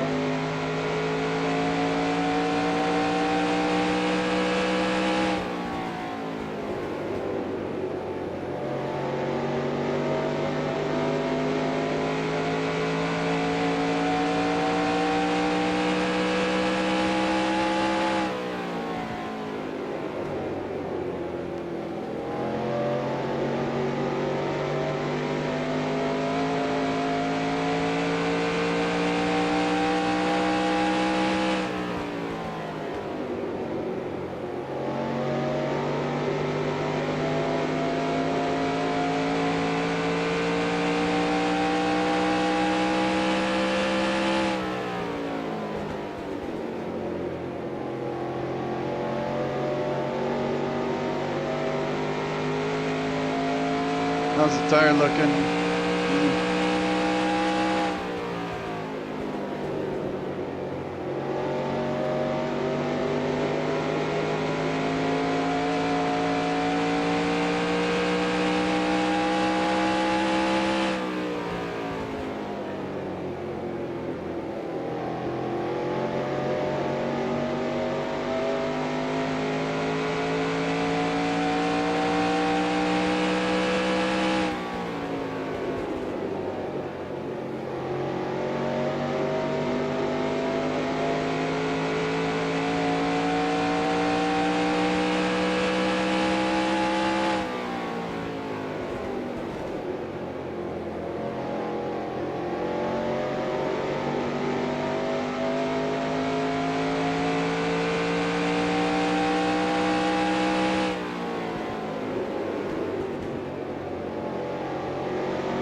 Still there.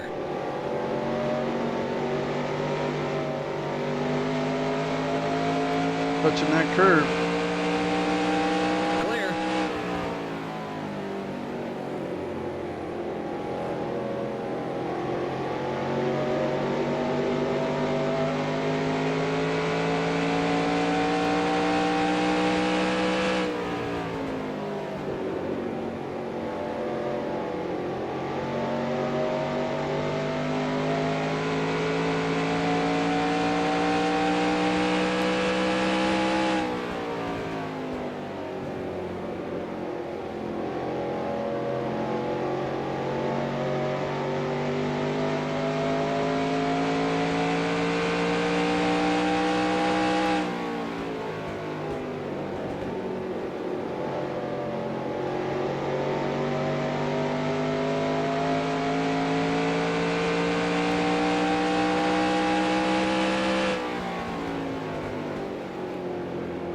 All right, if we went green on 180,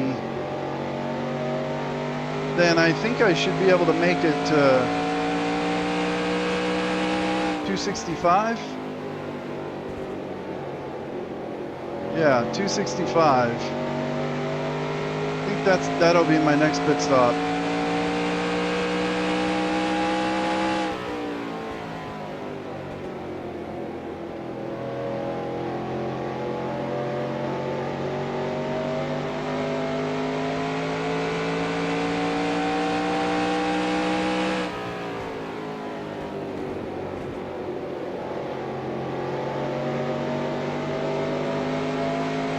I'd really like a caution before then, so I can get caught up.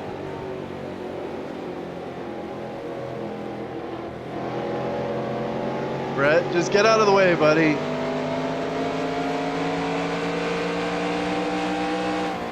Outside. Oh, who is that behind me? That's Jared on fresh tires. Inside. What is with Jared being off sequence? Clear. Car inside. Oh, man. Clear inside. Car outside. Clear outside.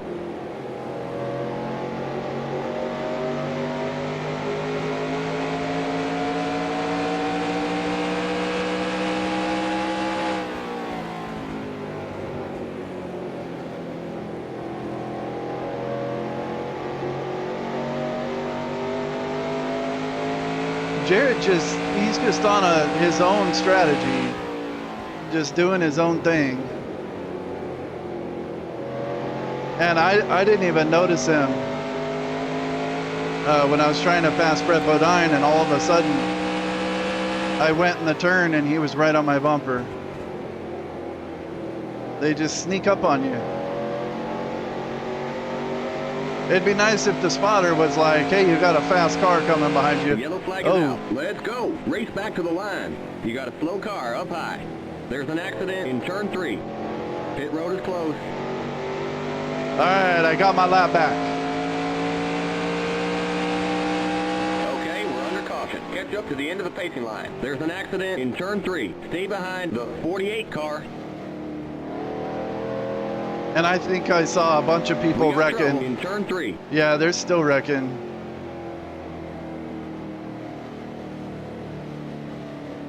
I think there's a bunch of guys who got knocked out in that. Pit road is now open. We can't pit this time by. We're not on the lead lap. See, now I'm on the lead lap. And he says, can't pit this time, you're not on the lead lap. Spotter's drunk. He's telling me contradictory information.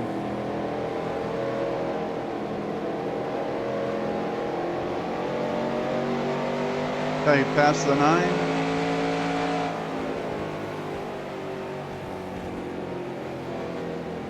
All right, I'm the last car on the lead lap. All right, I'm just gonna go around and get all caught up before I pit.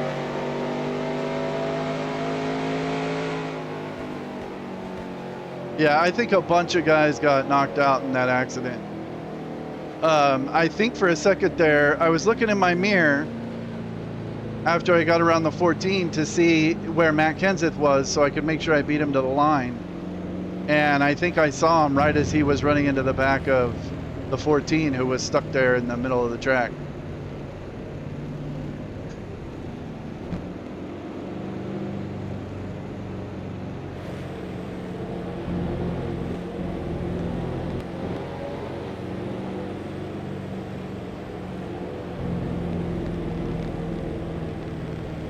Limit 45. Keep it under 3,500 in seconds.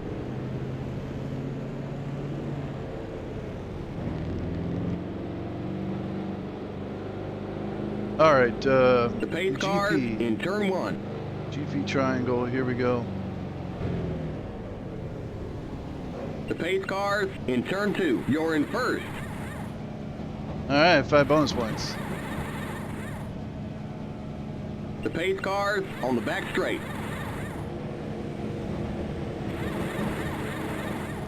Go, go, go! Yes, we nailed that stop. Great work, guys. Limit 45. Keep it under 3,500 in seconds. The pace cars in turn 3. Okay, you're clear of pit lane. Stay behind the 88 car.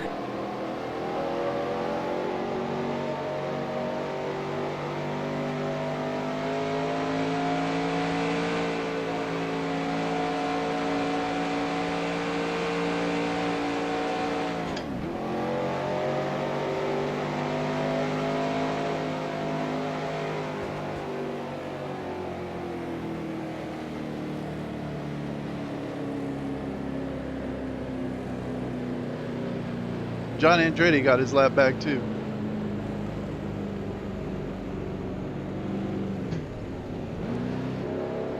All right, so I'm in 7th. I'm the last car on the lead lap. Let's see who is in that mess.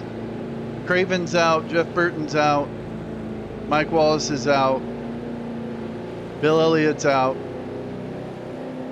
and I'm pretty sure Kenseth got a bunch of damage and that's why he's a lap down. I'm not sure if he'll come back out or not, or if he's out too. So down to 32 cars in the race.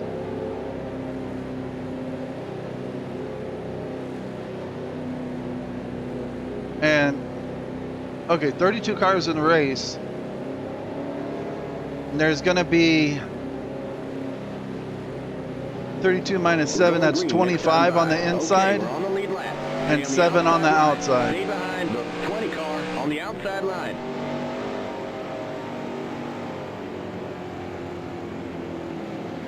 Yeah, Bobby Labonte had a bunch of damage. A bunch of guys got damage now. And there's Kenseth first in line on the inside. If he's got damage, that could make this restart kind of messy. All right, I'm just going to be really careful. I'm back on the lead lap. I'm in 7th now. So, no need to do anything stupid.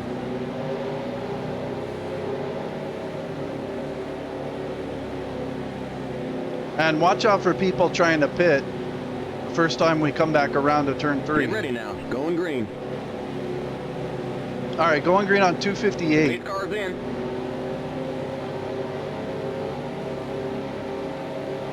Green, green, green. Inside. Clear. Car inside. Still there.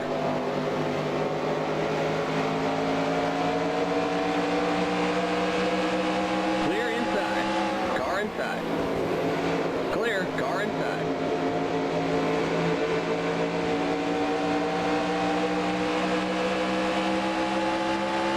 Clear inside.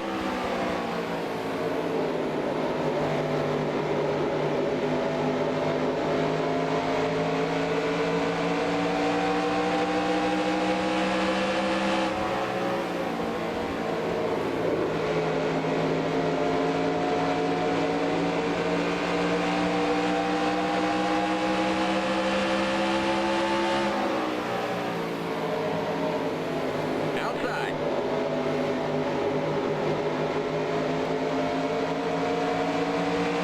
Still there.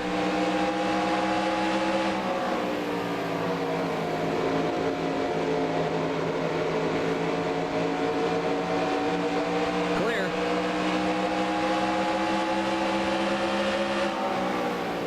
Car outside. Clear.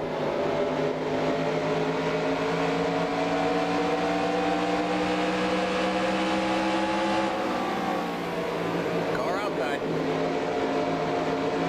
Still there.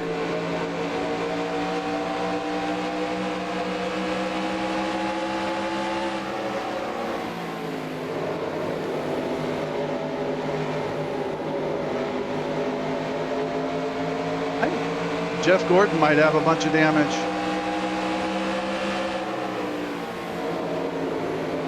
Clear outside.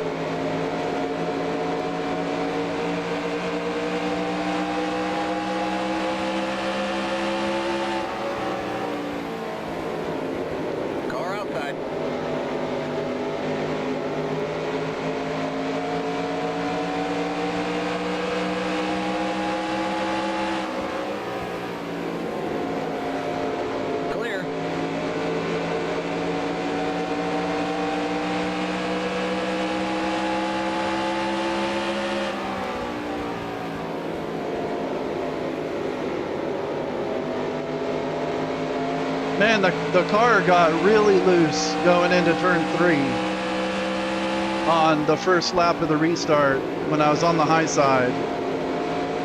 Just a little bit of cold tires. I hit the brakes, went into the turn, and the car almost went sideways.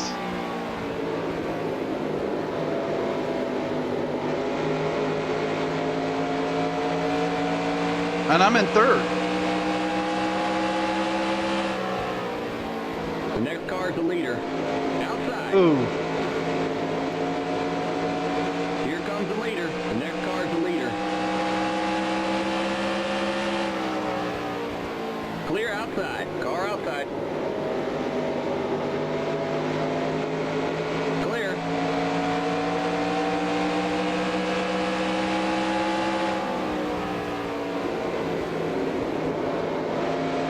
I'm guessing the leader is Tony Stewart?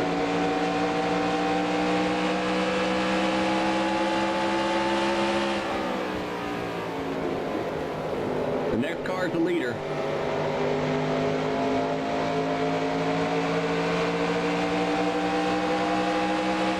Car outside. Still there. Here comes the leader. Clear outside. Outside.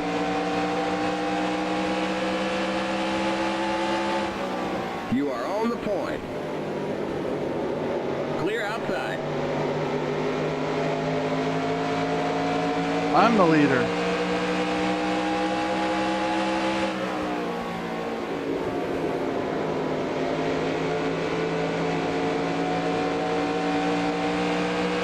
Well, you know, Tony Stewart and Jeff Gordon and some of the other guys on the lead lap, I didn't see any damage on Jeff Gordon's car. Tony didn't look damaged at all, but he's not up to speed. I wonder if they didn't get, I mean, they had to have gotten tires. I don't know, but now me and Michael Waltrip look like the fastest cars. All right, pay attention.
And Mikey is looking faster than me right now. I think I'll just let him go. I got my 5 bonus points for leading the lap, so.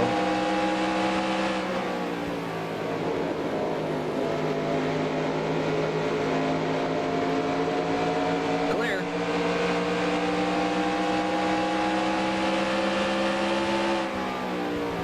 Inside. Still there. Clear inside.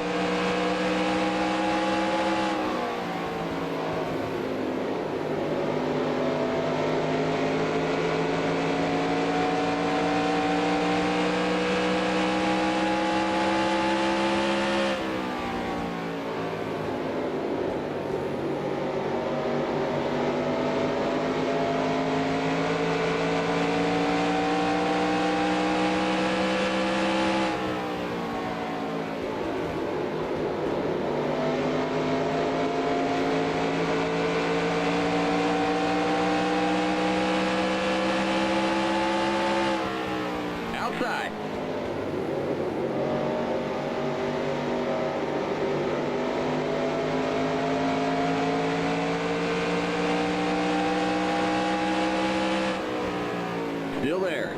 Clear.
Yeah, Mikey has kind of taken off. It looks like he's the fastest car. Tony Stewart looked really slow, but he hasn't lost that much ground to me. So I don't know, maybe he was just caught out of line or something.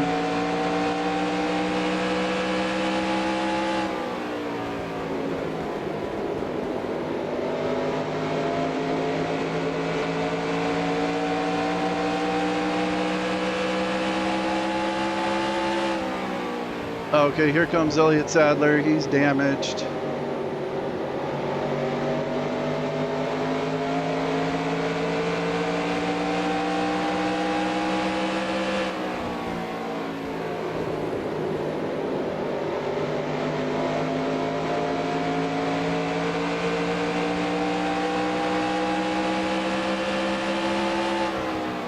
Car outside.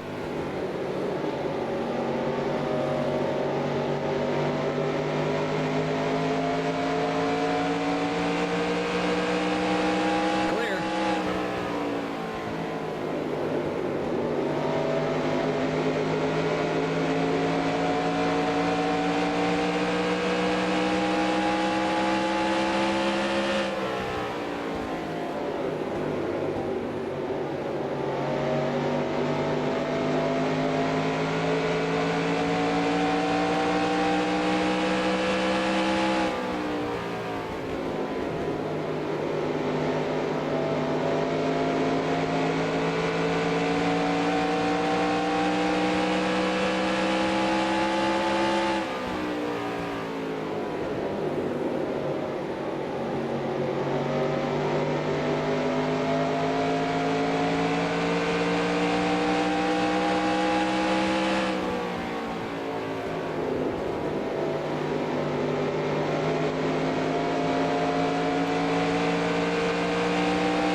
Still there.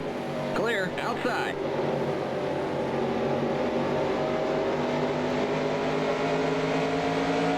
Still Oh, there. come on. Clear.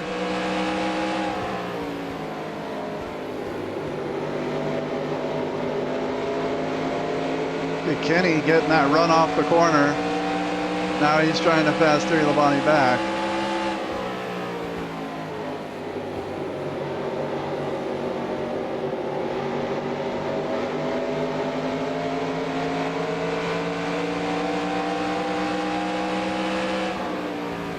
Car outside. Clear outside.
I'm surprised that Tony Stewart just lost a spot to Jeff Green.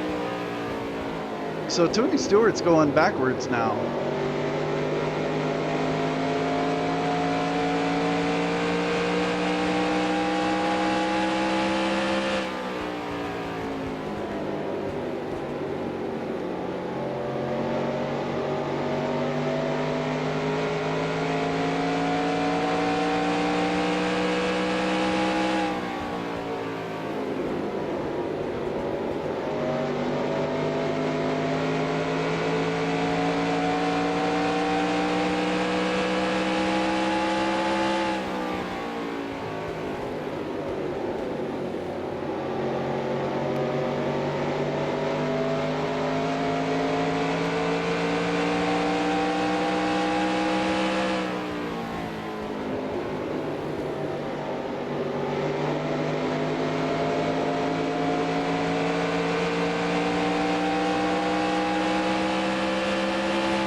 Outside.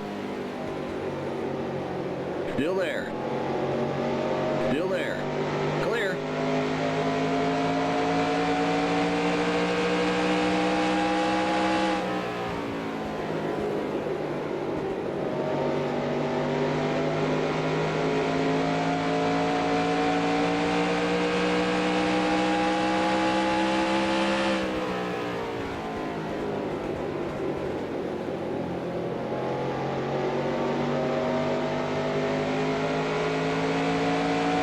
Well, I'm keeping Michael Waltrip in sight.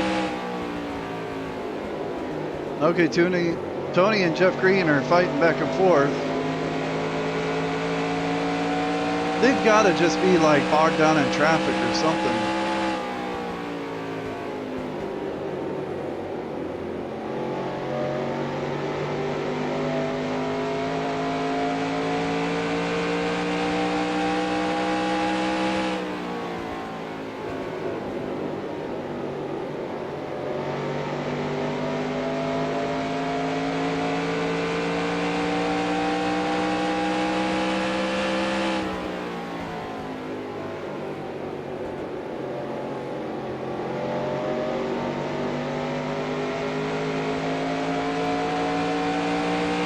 There's Benson.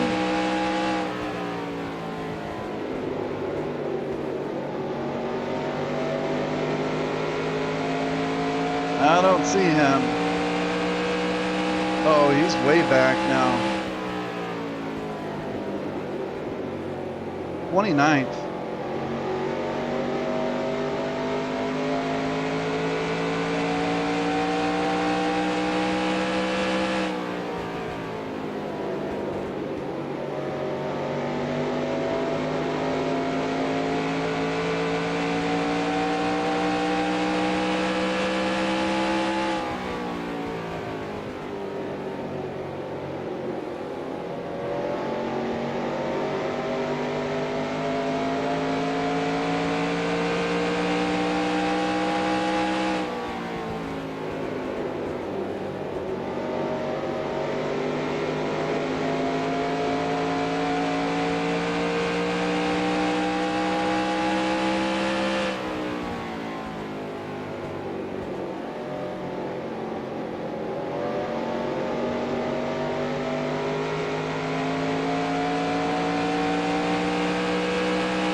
All right, what lap did I go green? I think it was it 260? And it's now been 65 laps? No, no, it couldn't have been 260. Geez, I don't remember.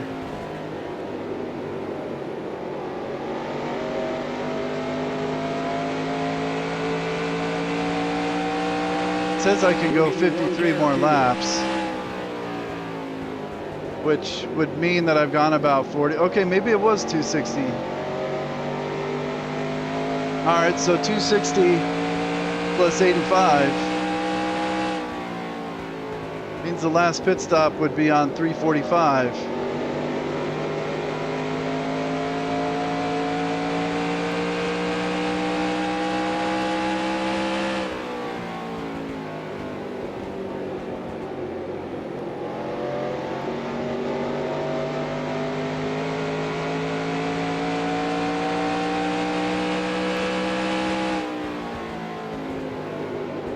The next car is the leader. Yeah, I know. Thanks, spotter.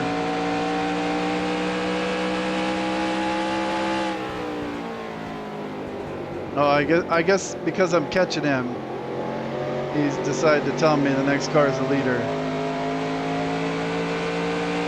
Now, I'm catching him a little bit. Getting down to the end of the run, so my car's picking up a little speed. All right, here comes Sadler. He's damaged. The next car is the leader. I haven't seen Mark Martin. I wonder if he fell out of the race.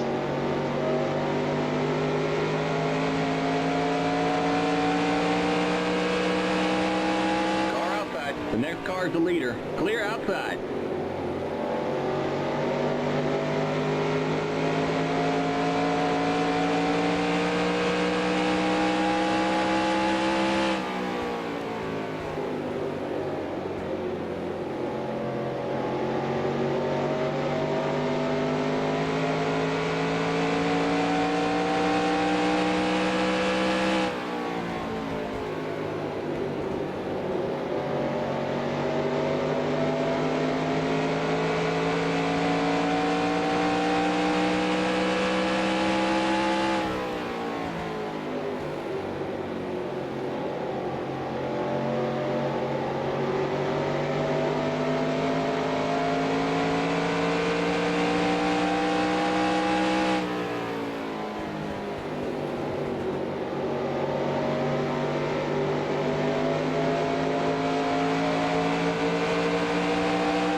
Clear. Here comes the leader. I'm the leader.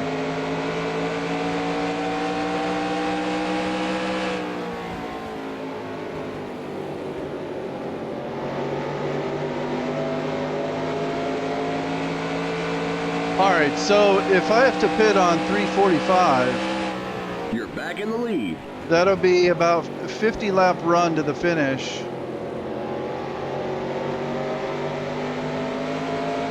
I could pit a few laps early because I feel like if Michael Waltrip or any of the lead lap cars pit just a couple laps early, someone's on pit road right now, probably Dale Jarrett. If I pit, or if someone pits a few laps early, then they're gonna come out way in front of me, and then it'll just be a race to see if I can catch them by the time we get the checkered flag.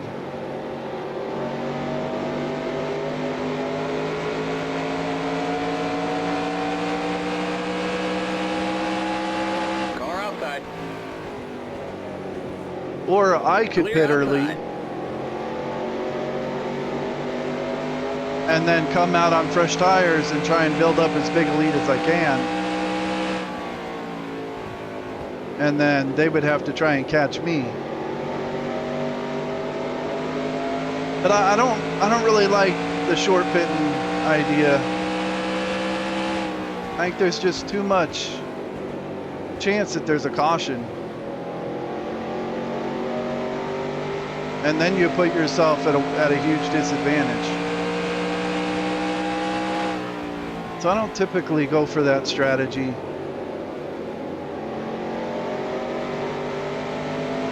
I need to be able to... Kyle Petty trying to come back and pass me. Whatever, bro. It's my teammate. Just stay back there, buddy.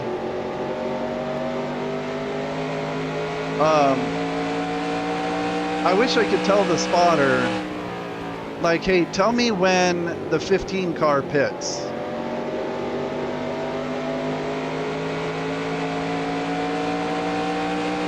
Yeah, I want to look back at the top 10.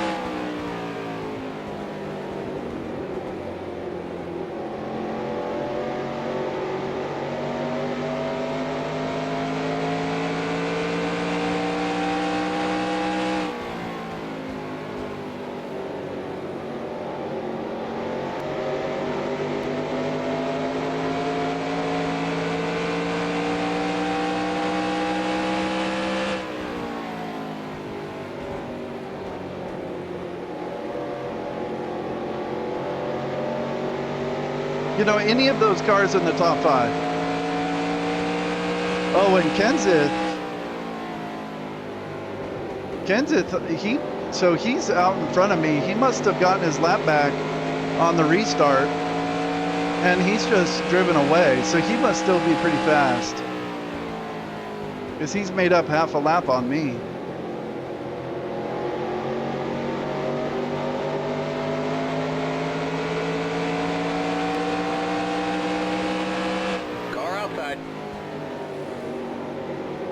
Clear outside.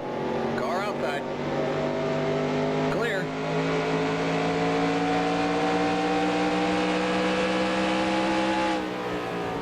Because Kenseth restarted a lap down. And now he's only 13 seconds back. So he's still up to speed. He's still fast. I don't know how he ended up restarting a lap down. And there's Mark Martin.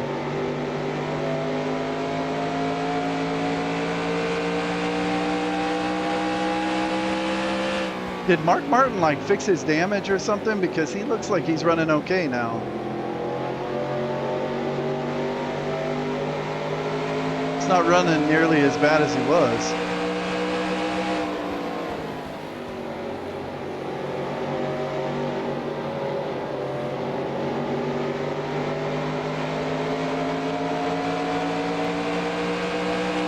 Car outside. Still there.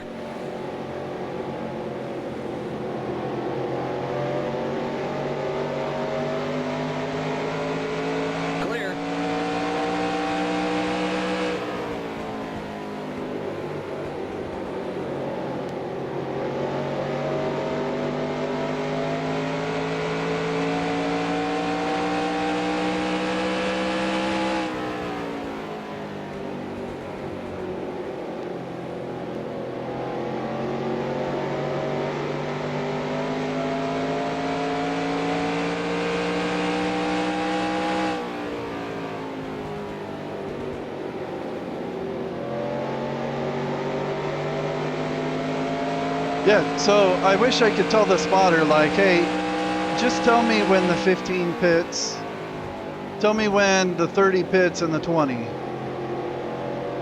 and the 97, and the 43. Just tell me when people are pitting. Because I don't want Michael Waltrip pitting and then stay out like 3-4 laps. And then I end up losing a bunch of time to him while he's running around on fresh tires.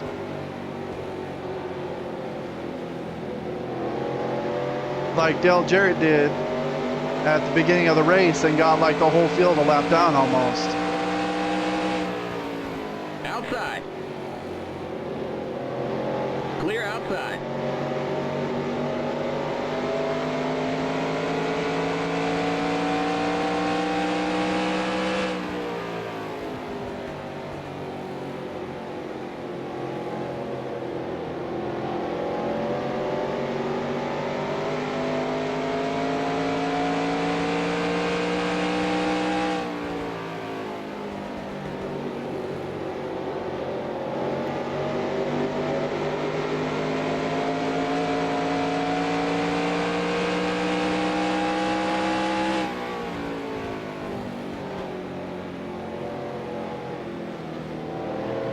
The yellow flag is out. Let's go. Race back to the line. All right. Trouble in turn 1.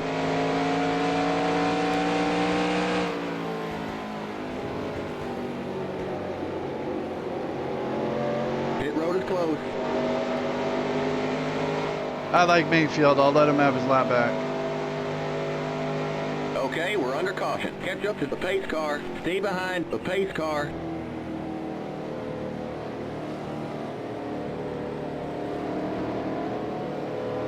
There's Matt Kenseth coming off pit road.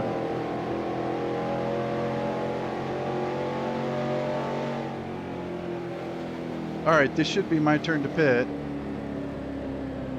Pit road is now open. Just don't pass the pace car coming on pit road. Limit 45. Keep it under 3,500 in seconds. The pace cars on the front stretch. All right, GP.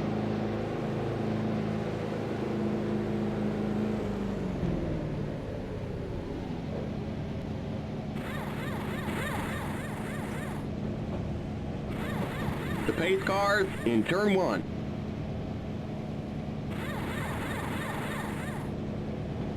The pace cars in turn 2. Go, go, go. Go, go, go! Keep it under 45. Keep it under 3,500 in seconds. The pace cars on the back straight.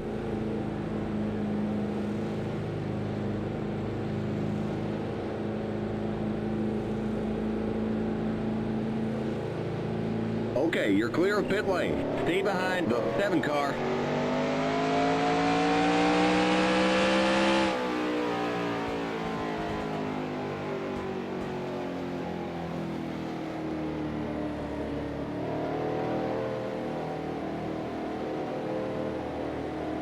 All right, there's going to be some guys on the tail end, I think. I think Kenseth is going to be on the tail end. Kurt Busch. Maybe the 30 car. Jeff Green. Kyle Petty.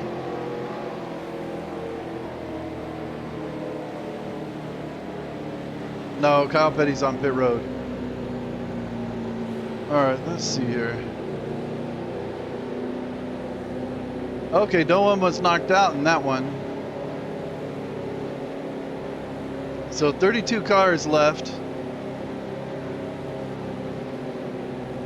And there's going to be some dudes on the tail end. Yeah, Jeff Green, I think, is up there. Yeah, Jeff Green, Kurt Busch, and Matt Kenseth.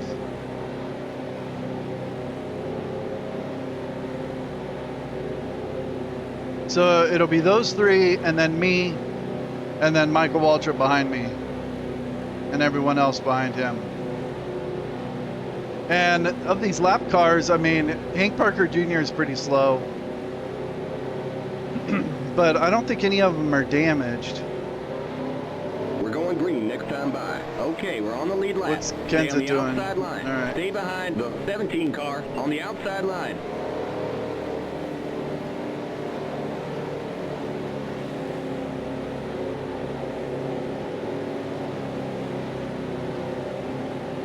So, in theory, I could just let these first 3 guys go. They'll be on the tail end of lead lap, but unless there's another caution, they're not going to make up a lap in 61 laps. These guys on the inside all look pretty good. I don't think any of them are damaged. Hank Parker might be a little slow. So this should be, and there's Mark Martin, like 3 cars behind me. So this should be a pretty easy restart. Should be. Get ready Just now. be Going careful. green. All right, green on 334. Pace car's in.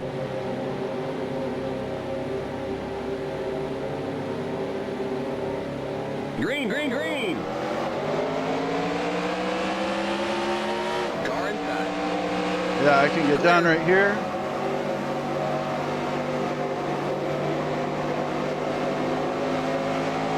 Car outside. Still there.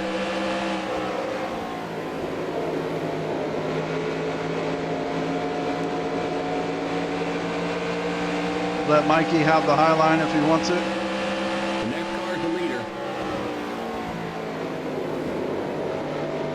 Here All right. comes the leader. Now Tony is right behind me, The next car's the leader. right up on my bumper.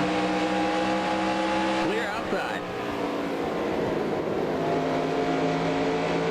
Just don't hit the apron. All right.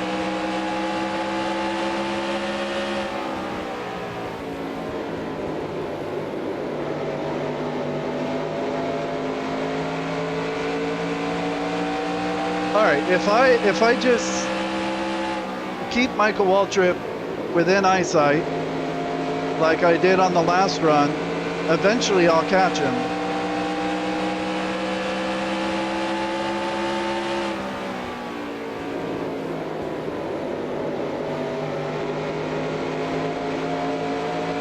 So just save the tires a little bit for the next like 40 laps. And then with 20 to go, I'll try to make a run at Waltrip.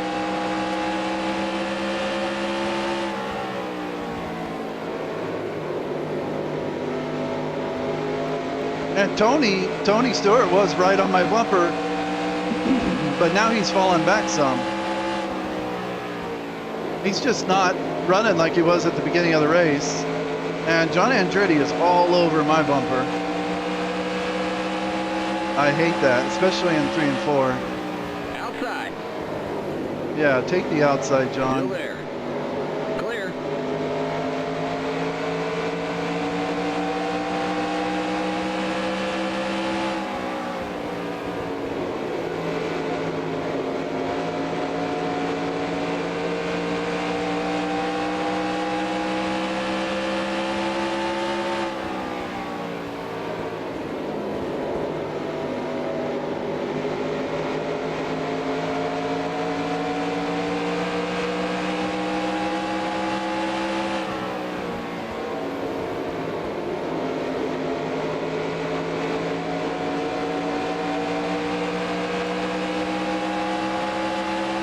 Car outside.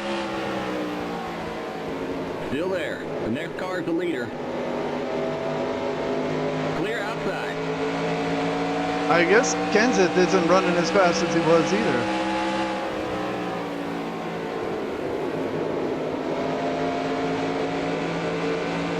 Right now, it's all Michael Waltrip.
doing? John Andretti is just pestering me.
Mikey having trouble getting around to Hank Parker.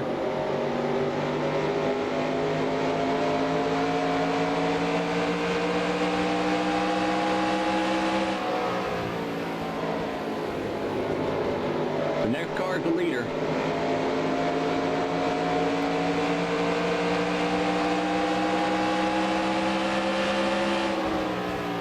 Car inside. Still there. Still there. The next car is the leader. Oh, there's Sadler. He's slow. Clear.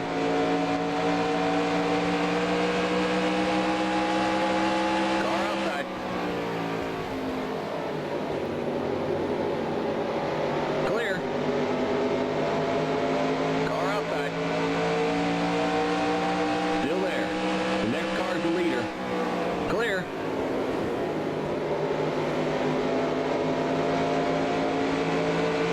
I think Bush has a bunch of damage on his hood.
Clear outside. Car outside. Man, Clear outside. Casey Next Atwood. car's the leader. Inside. Clear. Casey Atwood trying to make the pass and they couldn't do it. And then I almost got run over by Terry Lawani.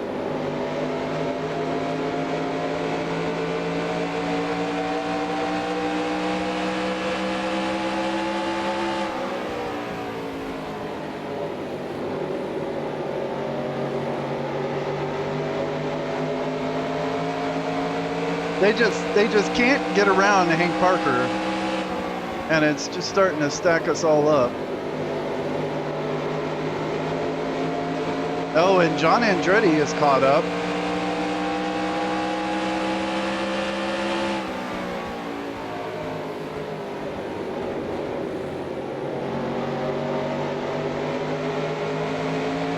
I was thinking of going 3 wide on Casey Atwood going into turn 1. Probably should have done it, so I could just get around these dudes.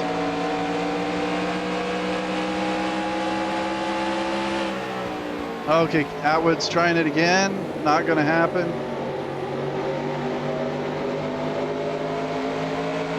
He's trying it again. It's still not gonna happen.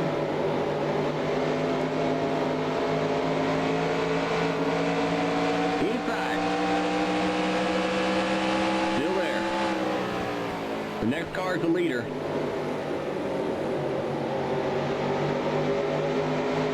Clear.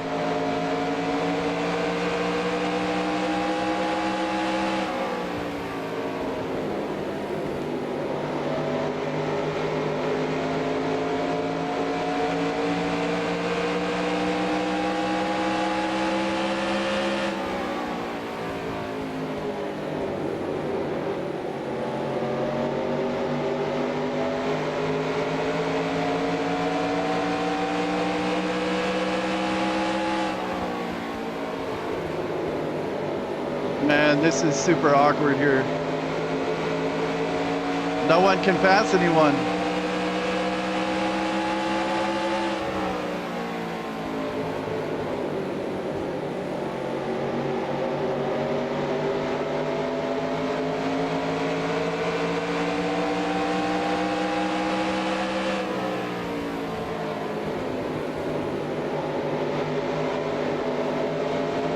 All right, Mikey made a move there.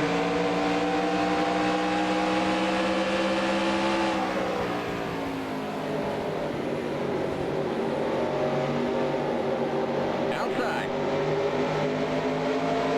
Still there.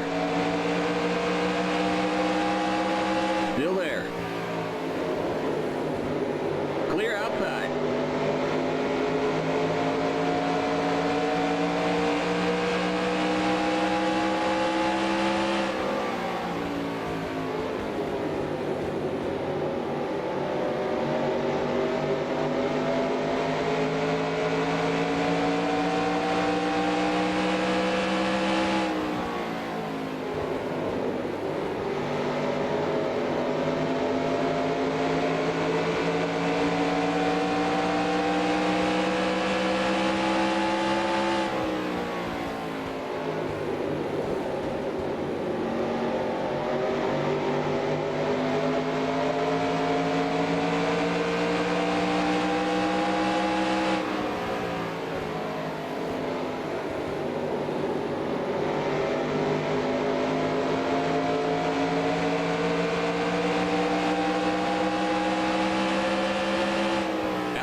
The next car is the leader.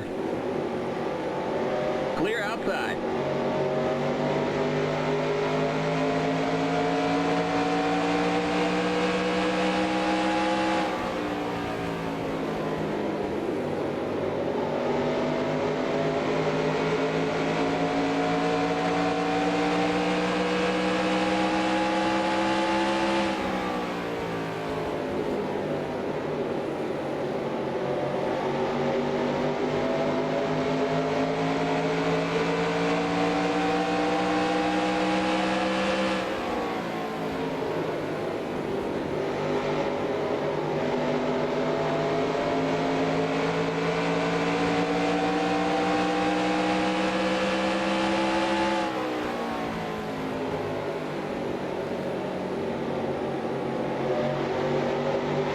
Yeah, Mikey just can't get past him.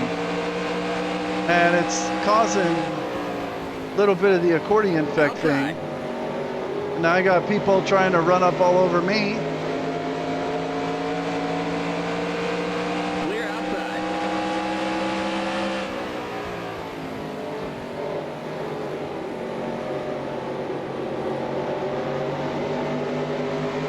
Like, come on, Mikey. Okay, now Terry's going to get under Mikey. The next car is the leader.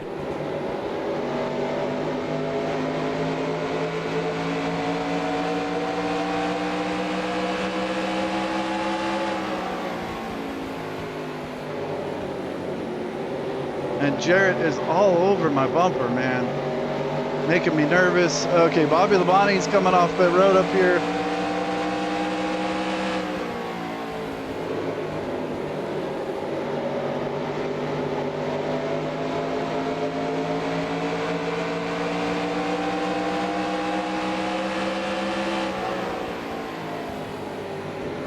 Outside. Here comes the leader. The next car is the leader.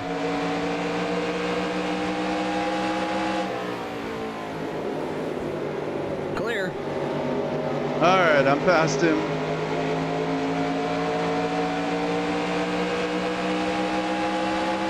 You're back in the lead.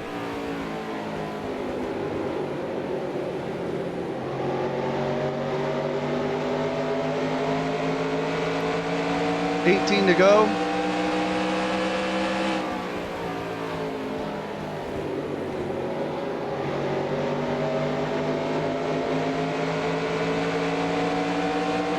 Oh, Terry's got a run on Hank Parker here.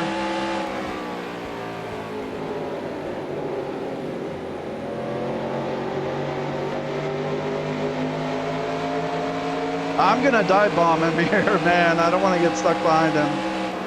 Outside. There we go.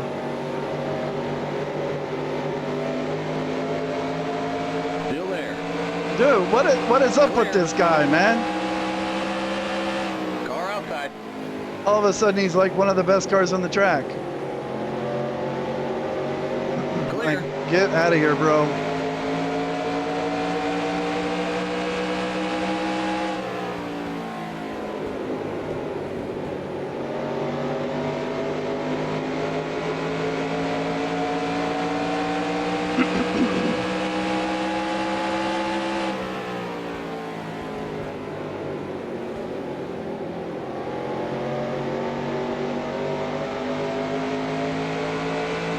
By the way, Hank Parker Jr.'s dad, Hank Parker Sr., was a famous fisherman. I've always loved fishing, and I remember as a kid watching Hank Parker outdoors on TNN and stuff. My parents, we always watched the fishing shows on the weekends. And then there was a Super Nintendo game called Super Black Bass. And they got Hank Parker to be like the spokesperson. So it was like Hank Parker's Super Black Bass. That was one of my favorite games when I was a kid. I've actually got a copy over there on my shelf.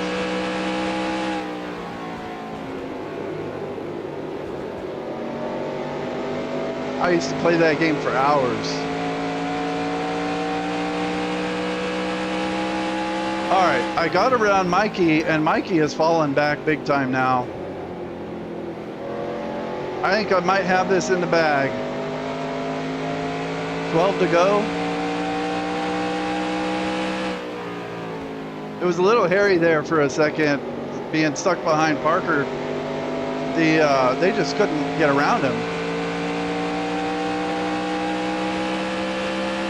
Till Terry finally got up there and got past him. And then I got past Mikey, and Mikey's now 1.82 behind.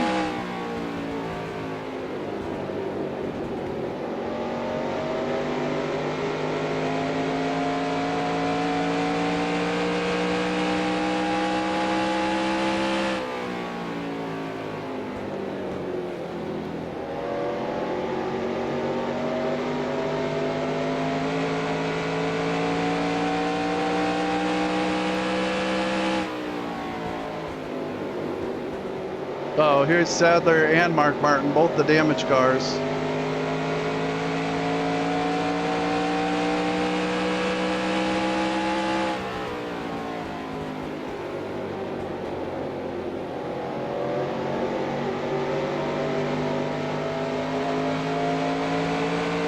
Car outside.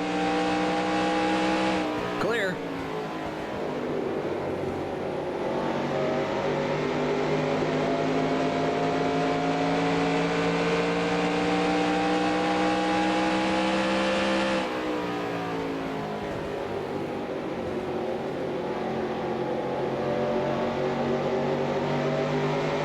Car outside. Clear.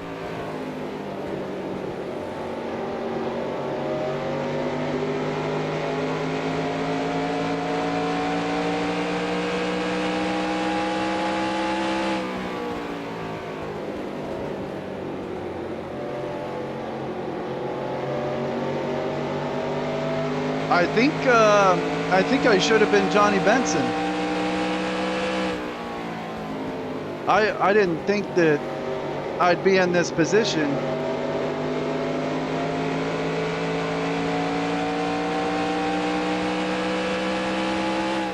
And it's kind of strange, like, I practice this, so on mass graphics ratings, that I've used in all my seasons, I've run this race on 100% opponent strength, and I practiced a full run with the AI line mod ratings on 100% opponent strength, Just 5 more to go. and I was getting annihilated. I mean, after a full run, I was in like 20th and losing spots, and everyone was just going by. So I figured I'd do it on 99%, and it looks like I may bring home the checkered. Clear outside.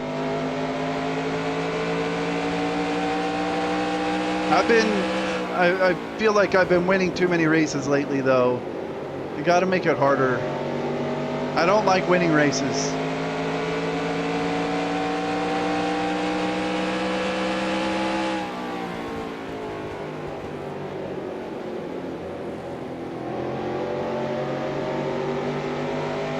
All right, how many laps to go? 3 to go.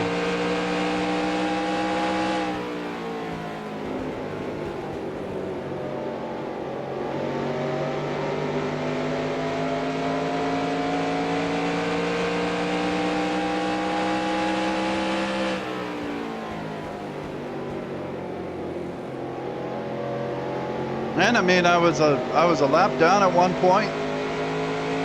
Made up the lap and got out front.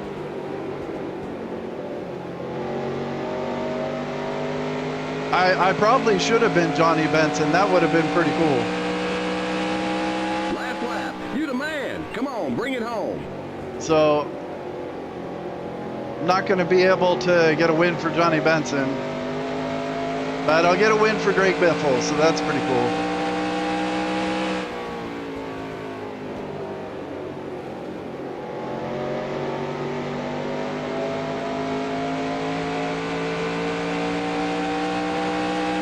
All right, checkered flag. You won! You know what? You drove a great race out there. Wow, thanks, spotter.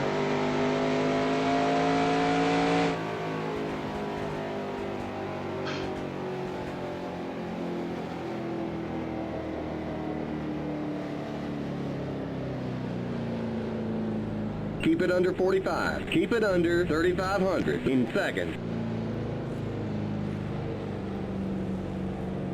I was pretty lucky with that caution, or with having Mark Martin on the outside so I could get by the Race is leaders over. Come on that in. restart and make my lap up. Ugh, all right.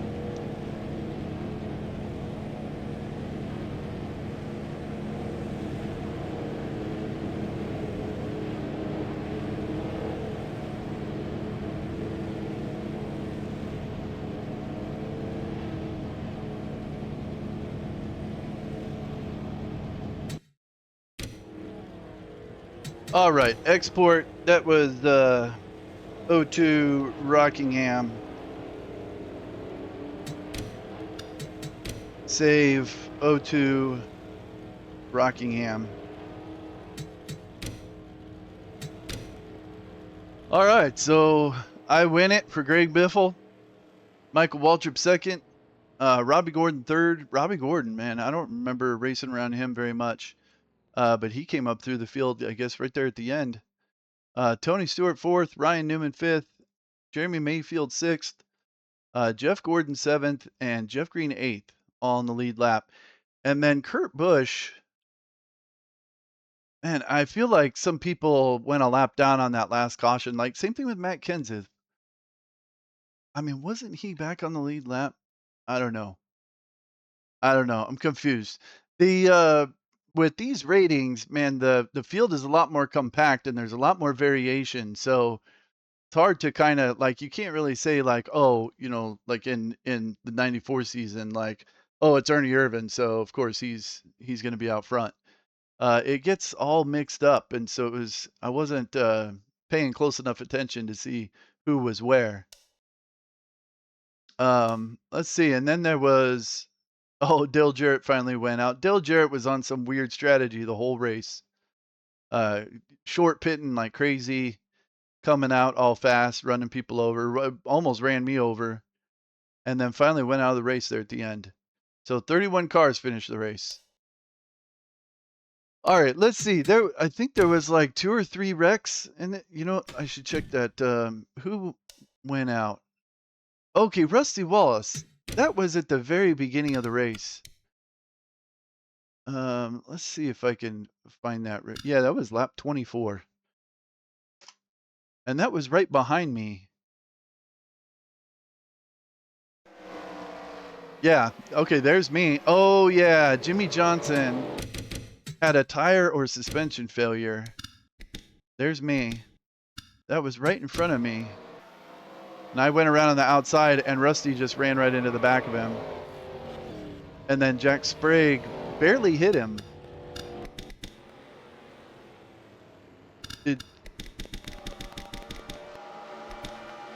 Yeah, I mean, Jack Sprague barely hit him. I wouldn't think that would cause him to DNF. Same thing with Rusty. Well, Rusty's was a little worse because he ran right into the back of him with his engine. Jack Sprague didn't seem to hit him that bad, but both of those dudes DNF'd. All right, so that was the first caution. And then the next one, was it the 14? Or was it Ken Schrader? Okay, it was the Ken Schrader one. All right, let's see. Where was that?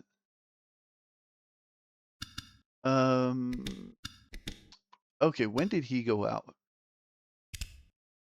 On 173.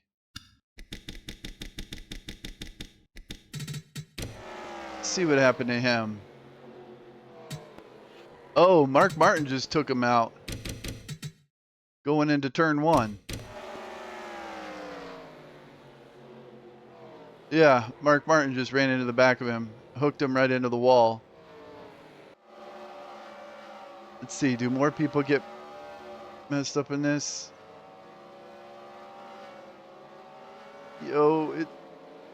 Someone's going to hit him. There it is. That's where Elliott Sadler got his damage. Okay, it looks like that was it. Okay, so that was Ken Schrader's wreck.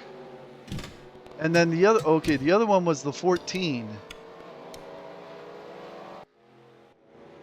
He wrecked in turn 3, I think it was. Okay, 250. Oh, Jeff Burton's all beat up on pit road too. Yeah, okay, this one was a little bit more of a mess.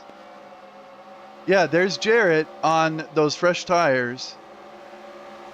Looking like he wanted to run everyone over, and that's exactly what he does. He just runs over the 14.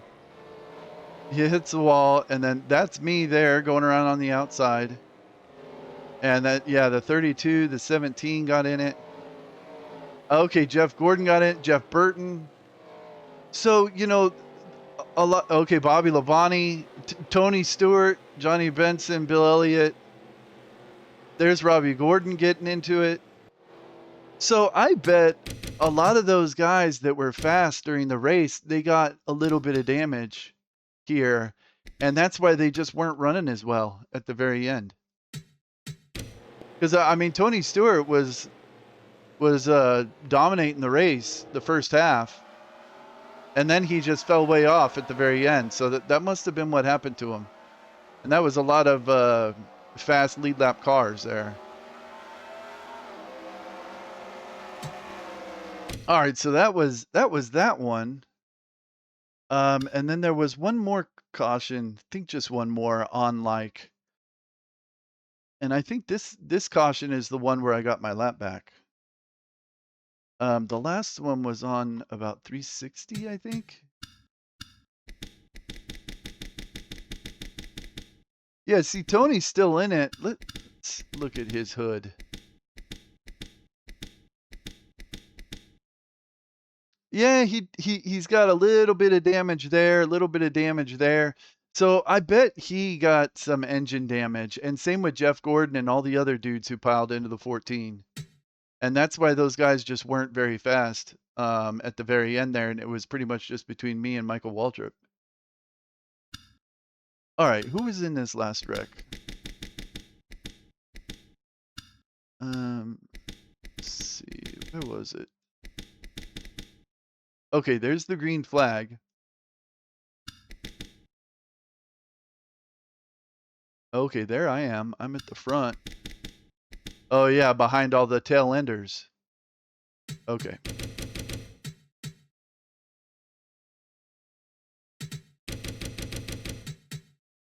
Let's go.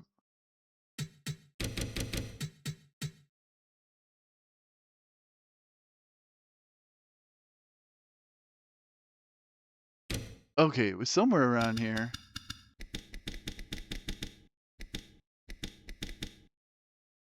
Yeah, so pit stops. Wait, we're still under yellow there. I didn't go back far enough. Still under yellow. Still under yellow. But I saw smoke. It was right there. Okay, so it was in turn 1. Roll N.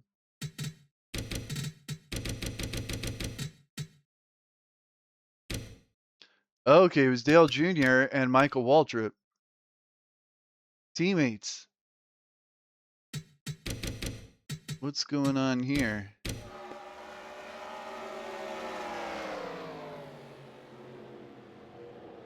Michael Waltrip just runs him over, and then the 45 hits him. What was up with that?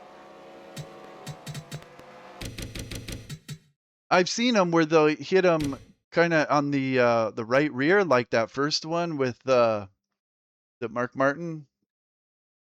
But this, I mean, it looks like what is going on here? Michael, okay, so Mikey just gets into his right rear and spins him out.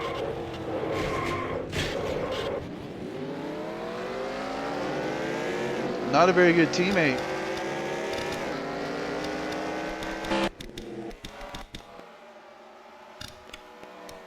All right, where am I? I'm the 44. I want to look at one other thing. After we went green and we were stuck behind Hank Parker for like 20 laps. Yeah, this mess right in here. Right here. See, Dale Jarrett was getting all over my bumper, and it makes me uncomfortable because there's no space there. Like, he's all over me. And the thing is, like, when you go into the corner, you can see how much I'm hugging this white line, because I know if I come up even just like quarter car width or half car width, Dale Jarrett's going to stick his nose under there.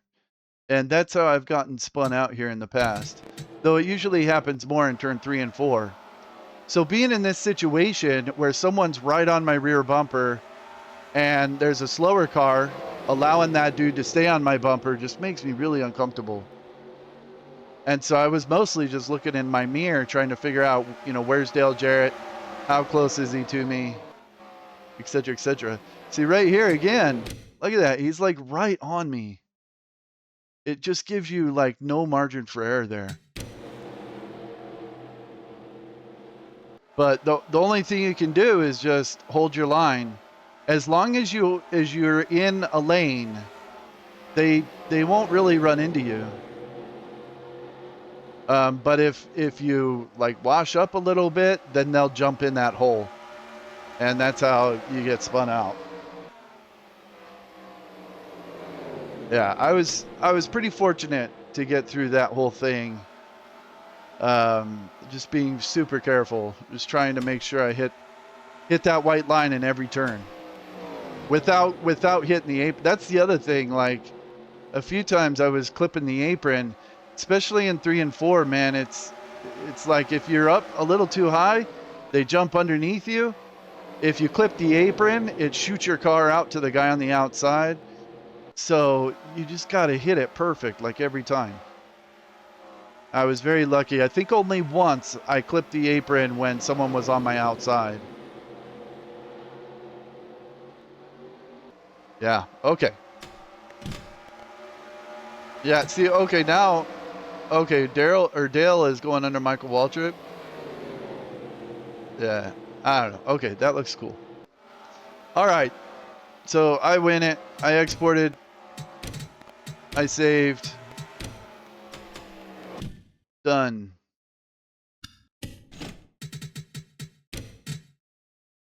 All right, I want to see like a, let's get a side-by-side comparison. Zoom in on this a little bit.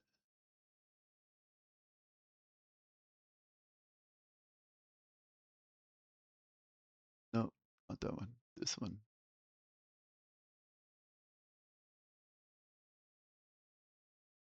All right, how many cautions did they have? They had 4 cautions.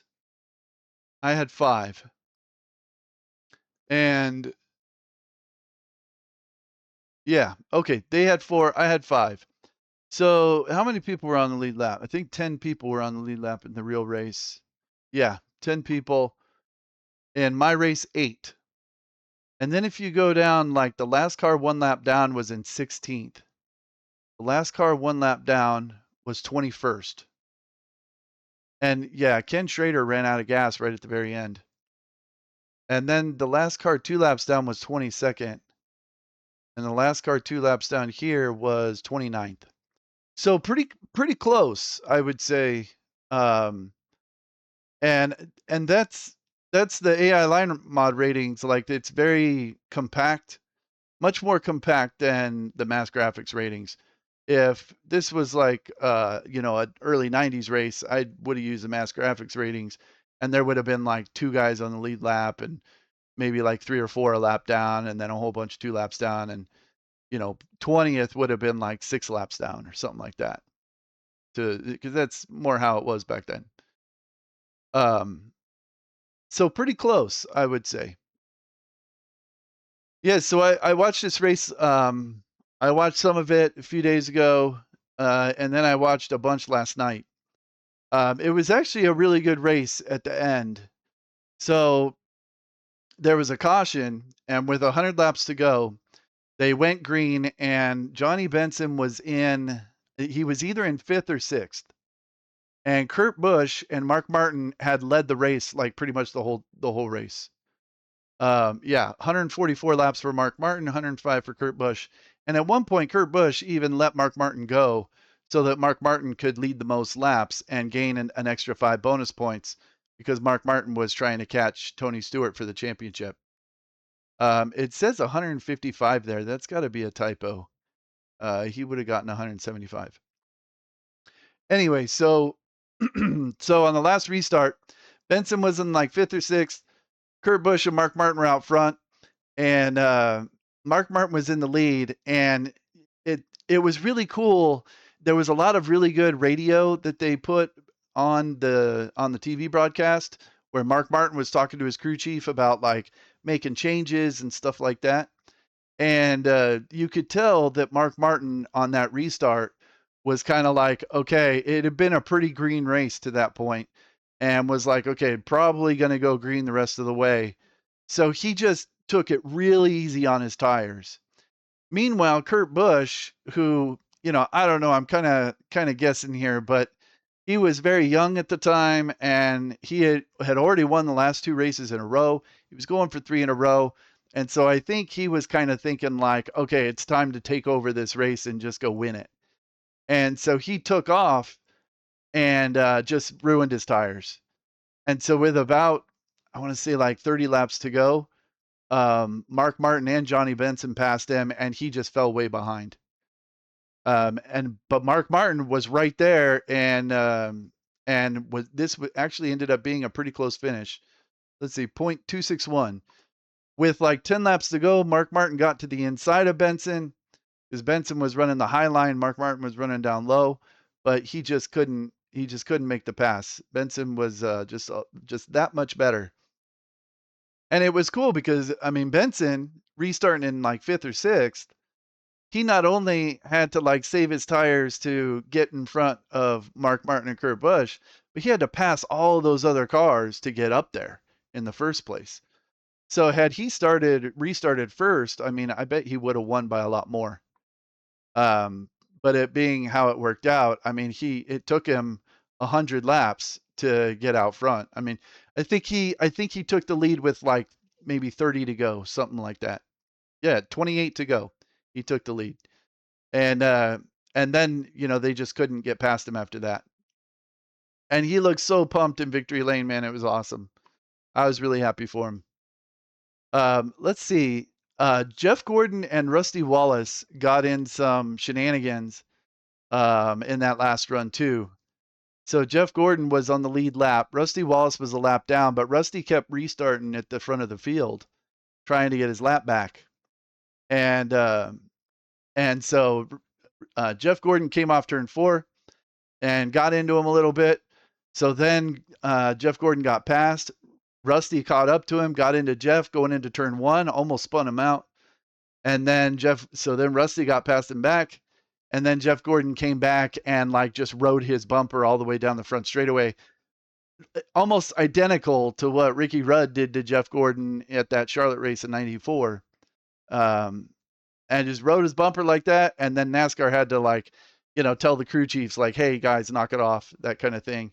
And Jeff Gordon finally got past and took off. But just my opinion. Okay, a little sidetrack, but just my opinion. I think like the whole Jeff Gordon Dale Earnhardt rivalry is blown a little out of proportion. Other than the fact that Dale Earnhardt dominated the early 90s and Jeff Gordon dominated the late 90s. But they never really had like on-track incidents. And even in the media and stuff, like Dale was always just like giving the young guy a hard time, and Jeff Gordon, he took it and he was fine with it, and they seemed to have a lot of mutual respect. But Jeff Gordon and Rusty Wallace, man, they had a lot of on-track incidents. The races at Bristol, the 2 bump and runs, and then the 98 Richmond race when Rusty Wallace just straight up spun him out. And then so many little instances like in this race where you don't really think about it, but they were all over each other at that part of the race. And I saw some interview, like a more recent interview, where Rusty Wallace was saying that it was just driving him crazy that Jeff Gordon was just beating everyone, and so he was just getting tired of it. So I mean, that to me was a much bigger rivalry than like Jeff Gordon, Dale Earnhardt. Jeff Gordon and Rusty Wallace, man, they went at it a whole bunch. Let's see. And then, yeah, so this is the other thing about this race. They had a fake caution. And at this point, in 2002, it was totally normalized. Like they threw the caution. Alan Bestwick said, oh, caution, debris turn 1. And that was it. There was no like, hey, let's, see if we can spot the debris. Hey, what do you think that a piece of a car fall off or fall onto the track? Nothing like that. it was just like, oh, caution, debris, turn 1. And then they went right down to the pit reporters, like, and to cover all the pit stops. And it really, I mean, it came after 202 laps of green flag racing. To me, back then, this used to piss me off, like royally. I hated it when they would do this. It just kind of like brought some integrity questions into the race where, like, how are they deciding when to throw these fake cautions? Are they like rolling dice? I mean, I don't think so. I think they're seeing what's going on out on the track and then deciding, hey, this is a good time. Let's throw a caution now. And I just hated it. So what was going on in the race at the time, Tony Stewart had short pit and had gotten one of his laps back because Tony Stewart wasn't running very well. And then right after Mark Martin passed Tony Stewart and put him back down 2 laps, then they threw that debris caution. And it at the time it kind of made me wonder, like, here's the championship points. Is did they want to try and like tighten that championship battle up a little bit? And so it's like, hey, throw the caution now. And then that pins Tony Stewart 2 laps down. Meanwhile, Mark Martin's in the lead. So Mark Martin's going to make up a whole bunch of points on him. I mean, I don't know. I don't know how they decided that stuff. And they never told anyone. They just said, oh, yeah, it was a debris caution. And it used to drive me nuts. So nowadays they do the whole stages thing. I mean, I think it's dumb that NASCAR insists on throwing fake cautions, period. But if they're gonna throw fake cautions, I think it's fair, or it's more fair to just do it like in stages. Then everyone knows before the race starts when these fake cautions are gonna come. But back in these days, no one knew. It was just like NASCAR would just say, "Eh, I don't like what's going on right now. Let's just throw the caution, and give everyone a break or whatever." I don't know. I hated it so much, but thankfully it didn't really ruin how good of a race it was, because seeing that last 100 lap run was awesome. Seeing all the tire management was awesome. And seeing Johnny Benson win his first race, that was awesome. So it was a great race. This was one of the races I've been wanting to run for a while. Along with the other like 75 that are on my list, that someday I'll eventually get to all of them. All right. I think that's it. Oh, one other thing. Okay. Ward Burton said shit on live TV. So then after the race, they interviewed Tony Stewart and they knew he was going to cuss. So they like recorded it without doing it live, which I thought was funny. It's like they already knew, like, what? Okay, interview Tony Stewart, but just record it and then we can bleep it. So then when they interviewed Tony Stewart, he said shit. And but since they recorded it, they were able to bleep it when they showed the clip on live TV, which I thought was pretty funny. All right.